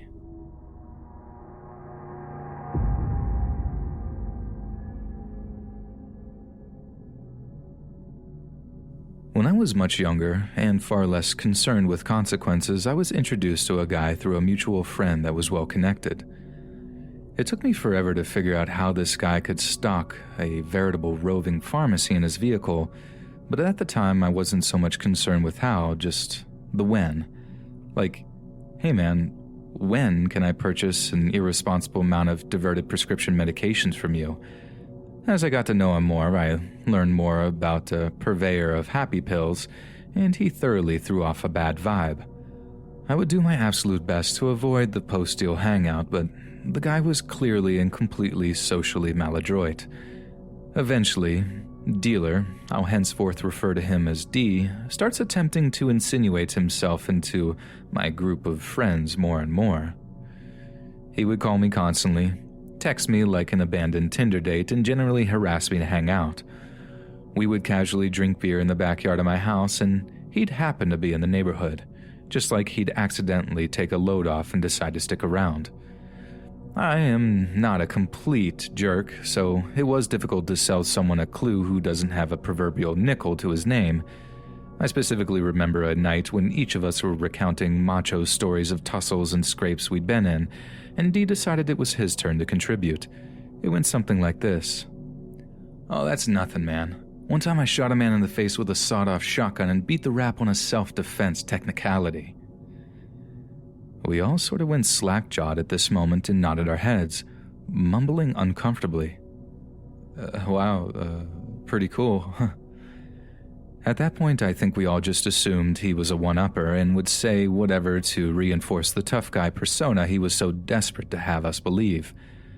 I should have realized then that maybe Dee wasn't exactly an asset to the societal fabric. But, I didn't want to hurt the guy's feelings. Plus, drugs. A few weeks later into the summer, and some of the boys and I decide to tie one on and head downtown to the clubs. Now, I know for a fact that I hadn't committed the felonious sin of imparting knowledge of our physical location to Dee, but somehow he materialized by my side as I was ordering a drink. Even in my own, greatly impaired state, I could tell Dee was in a knee-walking, gutter-sucking blackout. It took me all of 30 seconds of surveying his slack expression coupled with those glassy black eyes doing the 1,000-yard stare to surmise that Dee was not going to be a fun man to be around on this night. My hypothesis soon proved all too accurate when he began pushing random people on the dance floor, accosting women in front of their respective boyfriends and husbands, all the while fiddling around in his pockets for something. Starting to get why Dee wasn't a pillar of social proficiency? Eventually he was ejected from the club, and, as a mission of pure mercy, I went outside to make sure he at least found a cab home. That's when I discovered what Dee was looking for in his pocket all night. As I walked outside, I could see several bouncers warily surrounding this portly whirling dervish of an idiot as he's brandishing a freaking 6-foot serrated fold-out knife at them. I still have no idea what possessed me to step in and corral him, and I still believe that's the only reason I wasn't cut to absolute ribbons is because of the Gumby-like flexibility I'm afforded under the influence of alcohol and prescription medications. I was finally able to convince him into a taxi and send him packing. At this point, I made a firm decision to stop doing drugs and, by proxy, stop seeing Dee. Ever. I blocked his number and refused to go out. It's lucky that I did because some months later, he found himself once again in a scuffle at that very same establishment. Only this time I wasn't there to rescue him. He stabbed a man 7 or 8 times and hot-footed it into an alley in some pitiful attempt at an escape. The police didn't have to do much sleuthing as there were plenty of bystanders willing to point out his location. Dee is now in a level 4 prison and isn't eligible for parole for another decade or so. And I say good. Dee, let's not freaking meet again.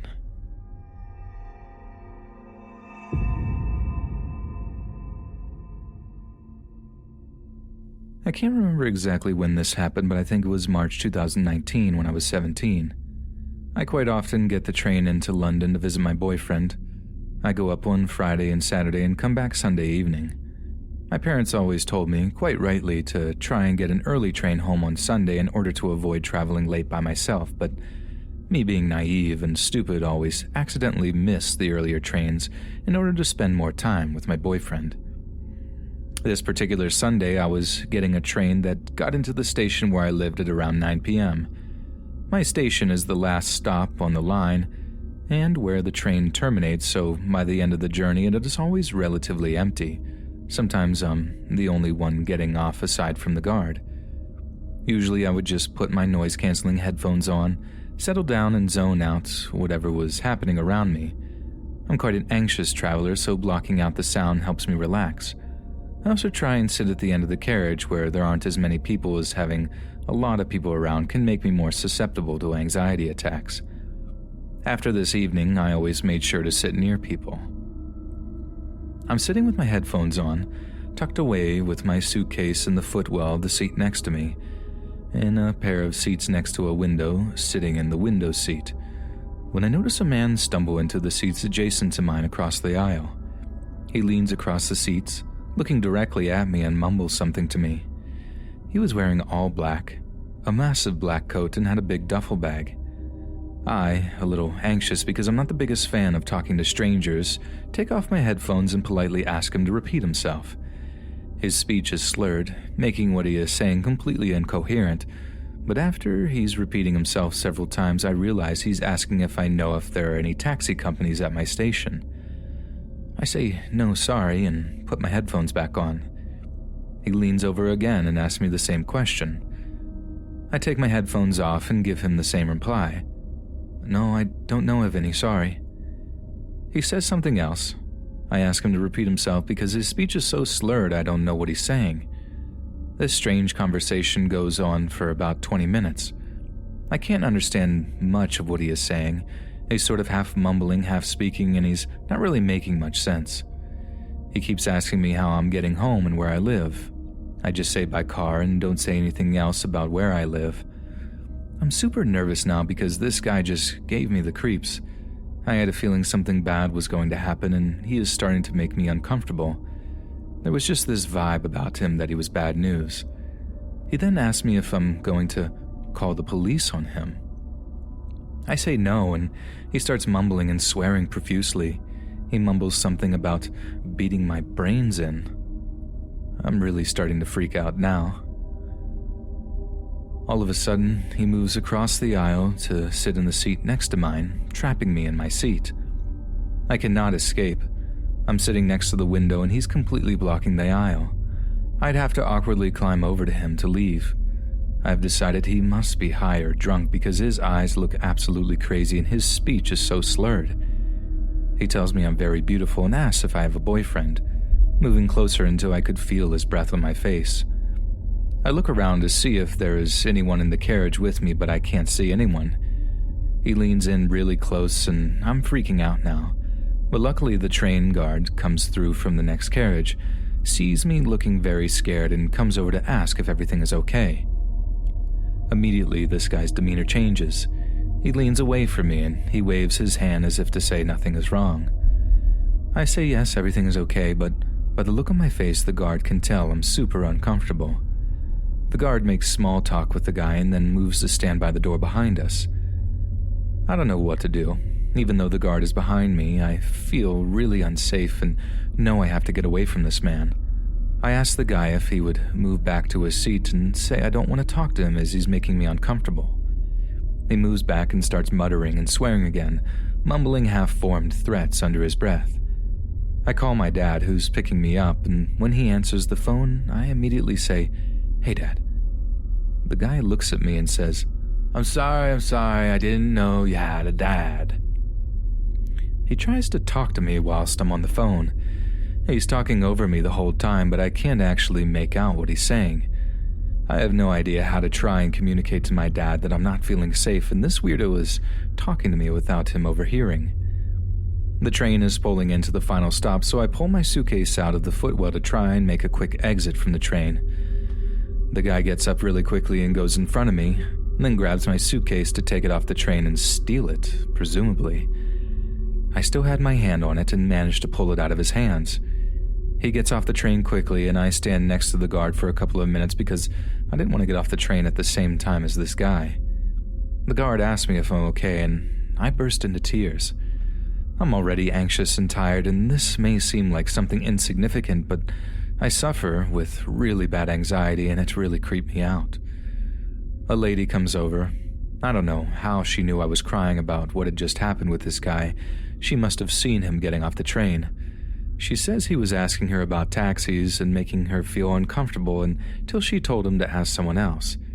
She apologizes for sending him my way. They both offer to walk me to my car. Luckily, my dad is sitting in the parking lot and I get in the car safe and sound. There's no sign of where the guy on the train went. And I wish the story stopped here. We make a stop at a small supermarket on the way home, and usually my dad would send me to get whatever we needed, but because I'm still feeling upset from the train, I sit in the car in the deserted parking lot. As soon as my dad enters the supermarket, a car pulls up on the other side of the lot. I see the same guy from the train in the passenger seat and my blood runs cold. The car he's in isn't a taxi either, which I found strange as that's what he originally was asking me about. I sink down into the seat a bit, hoping he doesn't see me, but it's like he already knows I'm in the car. He starts pointing at me and talking to the driver. They get out of the car and start walking through the lot towards my car. I immediately lock the doors. My phone is in my bag, which is in the boot, so all I can do is sit there and pray my dad is going to come back at any moment. They've nearly made it to the car when my dad gets back. He was only going in for bread. They see him and start walking immediately in the other direction towards the supermarket. I yell at my dad to get in the car. I'm crying so hard, and by the time my dad has gotten to the driver's seat, the men are nowhere to be seen. I managed to calm down enough to tell my dad between sobs about how the guy from the train was in the parking lot in a car with someone, and that they were walking towards me. I point at the car they were in, and my dad doesn't say much and just starts driving home. When we got home, and my mom has managed to calm me down a bit, my dad tells me he noticed the same car driving behind us when we left the station, meaning they must have followed us from the station to the supermarket. I felt really embarrassed, like I was overreacting and making a fuss over nothing because I'm just oversensitive with bad anxiety. When the guy started talking to me on the train, I felt physically sick and just had this overwhelming feeling something bad was going to happen. Even though I have anxiety, I usually don't get these feelings just from talking to a stranger.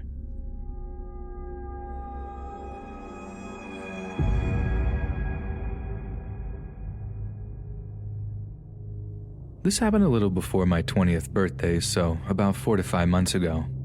It was about 5 p.m. and I was waiting for a friend at a bar and he was running a little late. So I went ahead and got my first drink while waiting. As I was sitting at the bar, a guy came up and started talking to me. Definitely nothing to worry about yet. It was a bar and he definitely seemed like he was just trying to pick me up. We had a light conversation. He offered to buy me a drink and I accepted. He called the bartender and I ordered. We talked a little more and exchanged numbers. I told him I was waiting for a friend and he asked if she was as pretty and unique as me. Being an alternative girl, guys never really know how to compliment. I laughed and said, no, he is definitely prettier, and with almost perfect timing, my friend messaged me that he was there but couldn't see me. I told him I was sitting at the end corner of the bar and he came and found me. I gave my friend a hug and introduced the two. The guy started to act a little strange now, saying that he didn't want to interrupt our night and being kind of standoffish. He said he had to go and just up and left. I wondered if maybe he was intimidated by my friend because he's like 6'4" but like lanky, so probably not. I had his number and thought I'd message him tomorrow. I had a nice night with my friend and we had some drinks and then went and got food and more drinks. It was about 11ish and time to say goodbye, so we walked to the train station and because we live in different areas, took different trains.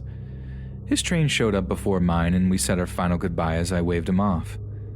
I had another 10 or so minutes before my train, so I just took out my phone and browsed my socials. This is when I got that feeling of being watched. I looked around and see no one looking at me, and since I was in the city, even though it was kind of late, people were still about. So I went back to browsing and had someone sit down next to me. "Thought it was you," the voice said. I looked up and was surprised to see the guy from the bar. I asked if he was also heading home. He said he was and that he needed to feed his cat.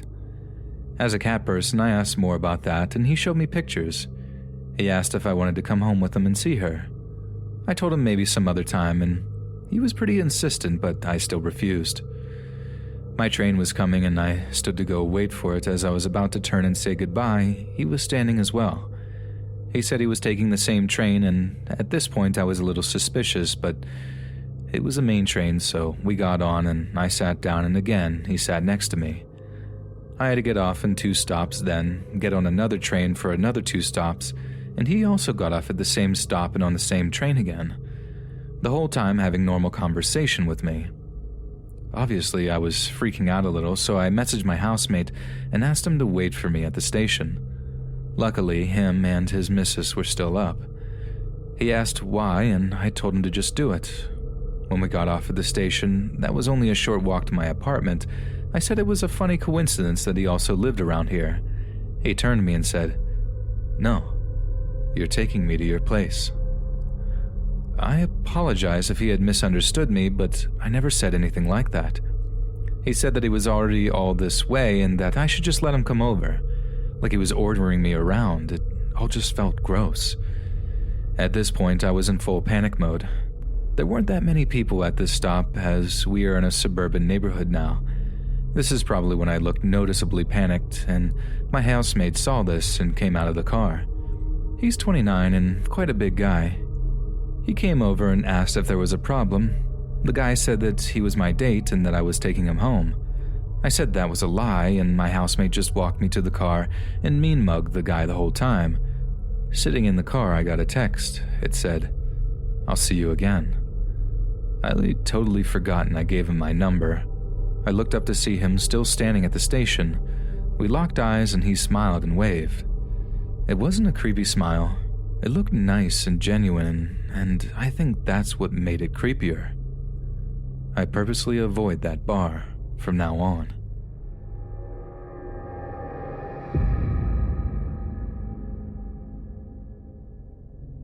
I met him in high school because we rode the same school bus. I was a freshman who was new to the area and he was a sophomore. He would get off the bus 3 stops before me. After a month, he started sitting in the seat behind my usual spot on the bus and then would get off at the same stop as me. The first time it happened, I think it was weird, but figured maybe he had a friend in the area. I never made contact with him and just walked home. It happened several times after, and I had an eerie feeling he might be following me, and that's why he sat behind me on the bus so I wouldn't suspect him. But I soothed my worries again with the thought, he might have a friend that lives down here, and maybe he didn't want to walk as far, so he got off at my stop. I did turn back once to see where he went after he got off the bus, but never saw him. It was like he disappeared. He started showing direct interest in me in the hallways. Somehow, without us being in any classes together, he learned my name. He would say hi to me by name in the hallways as I'd pass by, and he would always wave. I never stopped walking to have a chat with him, and I found the interaction rather odd, because he always did this when he saw me. Even if he already said hi to me that day, it was always the same words. Hello, say my name, and then wave. I typically wave back to be polite during these brief encounters, but after a few weeks of that happening, it seemed really weird. I asked my brother about him as they were in the same grade, and he told me his real name, but he said he goes by the name Goggles because he wore these thick Coke bottle glasses. He also confirmed my thought that Goggles had some strange fascination with me. I figured he had a crush on me, but I wasn't attracted to him at all. I really wanted nothing to do with him, but did maintain my politeness of waving hi to him in the mornings. Then something really creepy happened. One day he showed up to my house, on a weekend, unexpectedly. He rang the bell and my mom let him in when he asked for me. She yelled for me that I had a friend stop by, and when I saw him at the bottom of the staircase in the entryway of my house, I freaked out inside. I greeted him and asked him what he was doing here. He said he wanted to hang out, and then he proceeded to ask my mom if we could hang out at his house.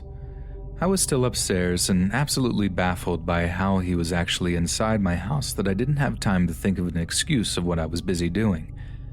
My mom, who was extremely excited I had a friend since I was new to the area, quickly gave him permission to hang out with me and usher me to come downstairs. I ended up leaving with him. I thought, if anything, I'd have a chance to clear the air with him and see what his deal was. We started to walk, and I asked him how he knew where I lived. He said from riding the bus he saw me coming home one day.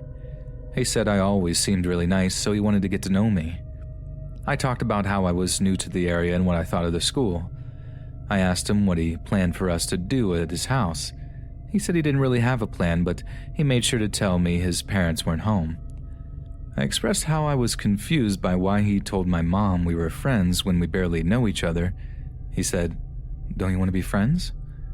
I didn't know how to answer that truthfully without sounding rude, so I said yeah instead. We got to his parents' house and I felt really awkward but went inside. The place was barren, almost like no one even lived there. No couch, no TV. I asked for a second time what he wanted to do. He didn't come up with an answer, again, besides hang out. The truth finally poured out, and I told him I felt unsure about this whole thing and said I didn't understand why he wanted to hang out at his house if there wasn't a plan. I told him I didn't want to hang out that day and that I better go home. I let myself out in a hurry and basically ran home. I never said anything to my mom about that day. I really don't know what his true intentions were. So as the months go by, I don't make eye contact with him on the bus. I do, however, make sure he gets off the bus at his stop and isn't following me home. He even stopped saying hi and waving to me in the hallways for a while. The school year ends. My sophomore year starts and he's saying hi and waving to me again in the hallways every time we pass each other by. Sometimes I wave back and sometimes I pretend not to notice. I feel very annoyed when he does this multiple times in the day, so I go out of my way to find a new route to my next class so he won't see me. My brother gets his license, so we never have to take the bus again. My junior year, Goggles is still waving and saying hi with each sight of me. I'm very fed up at this point and always ignore him and never wave back or say hi. I did see him once in the computer lab prior to my graphic design class starting. I sat down at my assigned computer and he said he found my MySpace and he confessed he was looking at my pictures all night long. I get red in the face and don't know what to say. He tells me we should hang out again and that it was fun the last time we did. A few of my peers from my class overhear this and make comments on what he was doing with my pictures that night. Ew. I avoid him like the plague the remainder of the year. He graduated after my junior year was completed, thankfully. I move about 20 minutes away at the start of senior year and start working at the local movie theater, and that's where he finds me next. He comes in with his mom and I'm at the concession stand and have to wait on them. They make weekly trips to the theater and always get in my line for concessions. We make no small talk during these interactions, but I understand. Why do they always choose my line? He starts to frequent the movies alone and try to talk to me at the concession stand on slow nights. For a while, he was there twice a week. I started calling, telling my coworkers that he's my stalker. Someone tells me they heard a coworker of ours give him detailed information in my typical work schedule. I was mad and stopped being friends with that coworker immediately. She then gives him my cell number out of spite. Meanwhile, every time I see him come to the concession stand, I try to hide in the back room to avoid him. I start to get calls every night from the same number. The caller wouldn't typically leave messages or anything, however, there was one really creepy message of some heavy breathing that was left. I asked my dad to help me block that number. We went to the cell provider and they said I can't block one number. It's either block all numbers or none at all. So I don't do anything. Dad doesn't want to change my cell phone number. So I graduate. Haven't had any interaction with Goggles since I started to hide from him at my job and the random calls became less frequent. Until I went to Wendy's with my friend and I'm wearing a miniskirt and tank top.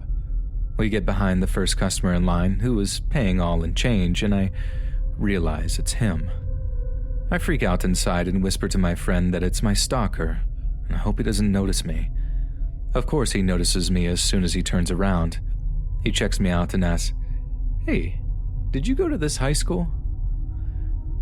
My friend stupidly says, "Yeah, we did." He then asks for me by name and my friend says, "Yeah, that's her." I wanted to smack my friend for saying this to him. He says to me that I look really good and asks if he could sit with us when we get our food. I quickly tell him no. He then goes to find a seat and we order. I want to leave ASAP at this point. My friend wants to eat there and she won't leave with me. So we sit down and Goggles changes chairs to sit at the table right next to ours. I ate quickly and in silence and it was so awkward. He kept asking where I was living now as he saw I no longer lived in my old house. I didn't tell him anything and said he didn't need to know. I see him the next time at the local grocery store. He's retrieving carts from the lot. I had no idea he worked there, but when I saw him, I ran inside as quickly as I could, hoping he wouldn't see me. And you know what? He did. He stopped retrieving carts to follow me from the parking lot into the store. Referred to me as Miss and asked me in 2 different aisles if he could help me find anything. I told him no both times. When I was ready to check out, he opened up his own cashier lane and another worker ushered me over to him. I said to him he didn't need to follow me around the store or open up a lane for me, but he said he wanted to help me and that we should hang out sometime. I told him he needs to leave me alone. I am attending community college, and guess who is also there? Goggles. I notice him following me on routes to my class, and he starts waiting outside the art classroom I'm in for me to leave to follow me again. One day, I'm waiting on getting coffee from the vending machine, and he runs up to me and greets me like I'm his long-lost friend. He gives me a tight, long hug in the hallway. I'm mortified and am standing there with arms flat at my side, not hugging back. He finishes the hug and I say, "Was that necessary? Don't ever touch me again." I ended up dropping that class to avoid him and file a police report. This is the last time I saw him. I've since moved multiple times and I think he finally got the hint. I don't ever know why he chased me or followed me for so long. Maybe I was just too nice.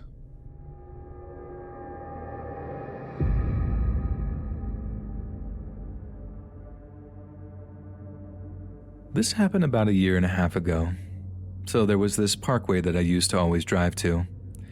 It was just a single road that went up a mountain with quite a few pull-offs where you could see these beautiful views.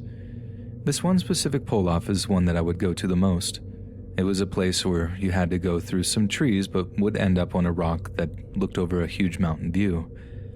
I would go to this when I felt like I needed to breathe and take a break from life.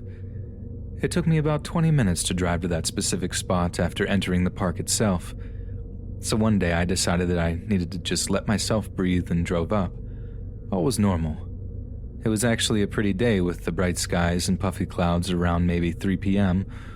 On the way driving to the spot, I passed quite a few cars. Not many. It was normal to see cars, but not a lot when it's the middle of a weekday. I got to my spot, relaxed for maybe 20 to 30 minutes, then decided that helped, but was time to head down. Pretty sure my boyfriend was about to get off work. So I started heading down, and maybe at about 5 or 10 minutes into it, I see a red car parked on the side of the road with its hazards on. I right away remember seeing that car on the way up, but didn't think anything of it. Maybe they just heard or saw something and needed to check out their car. I, though, did not pull over to check if they needed help. Like I'm a good person and all, but I've heard all the stories. I'm just keep driving. I also know that it's in the middle of the day, but I just honestly think I wouldn't be able to help them even if I wanted to. And this is when it got weird. Right, and I mean right when I passed them, they turned off the hazard lights and got behind me. Still at this moment, no red flags are going off. Maybe they figured out the problem was just waiting for me to pass to get back on the road. The only thing is, at this point, they were really riding my bumper. Like it didn't matter how much I sped up, they were right there with me. At this point, I look at my phone to realize my boyfriend has texted me. Obviously, I'm not going to text and drive. I'm on a swervy mountain and a car that is not letting me be, so I make a plan. I will quickly get off into a pull-off to text him back, and if this car does decide to follow me, I'll get back onto the road and won't stop. I was thinking rational but was paranoid at the same time. I'm driving at least 60 miles per hour down this road. Speed limit was like 45, and the first pull-off I see, I quickly turn on my blinker and turn really fast into it. Wasn't smart, but didn't know what else to do. But thank God the guy actually didn't turn into the pull-off with me. I take a sigh of relief and concluded that I was overreacting. So I thought. I text my boyfriend back, sit there for another 5 or more minutes just to make sure the car would be out of the park by now before continuing back down. So I'm literally about to be at the end of the park before I have to turn onto the highway to head back to my town. I see the now leaving sign, but that's not the only thing I see. Right on the side of the road, the same car was parked. At this point, I now knew something for a fact wasn't right, and again, right when I passed them, they pulled out right behind me. Oh no. I raced my car as fast as I could to the highway, barely stopped to make sure cars weren't coming. I just pulled my car out as fast as I could, left onto that highway. I looked to see in my rearview mirror, and they did the same thing. They're still right behind me. It wasn't even a question anymore of are they following me? It's how do I lose them to stop following me? So I did what any sane person would do. I sped like an insane person. They were behind me for probably another 3 more minutes before I started going into and out of cars to lose him. It worked, and at this point I think they slowed down because they realized they couldn't have done anything anymore with how many people were around now. I knew I felt bad for the way I was driving around, but I was too scared to think what to do otherwise. Look, this could have been just someone trying to play around and scare me, but all I need to say is it worked.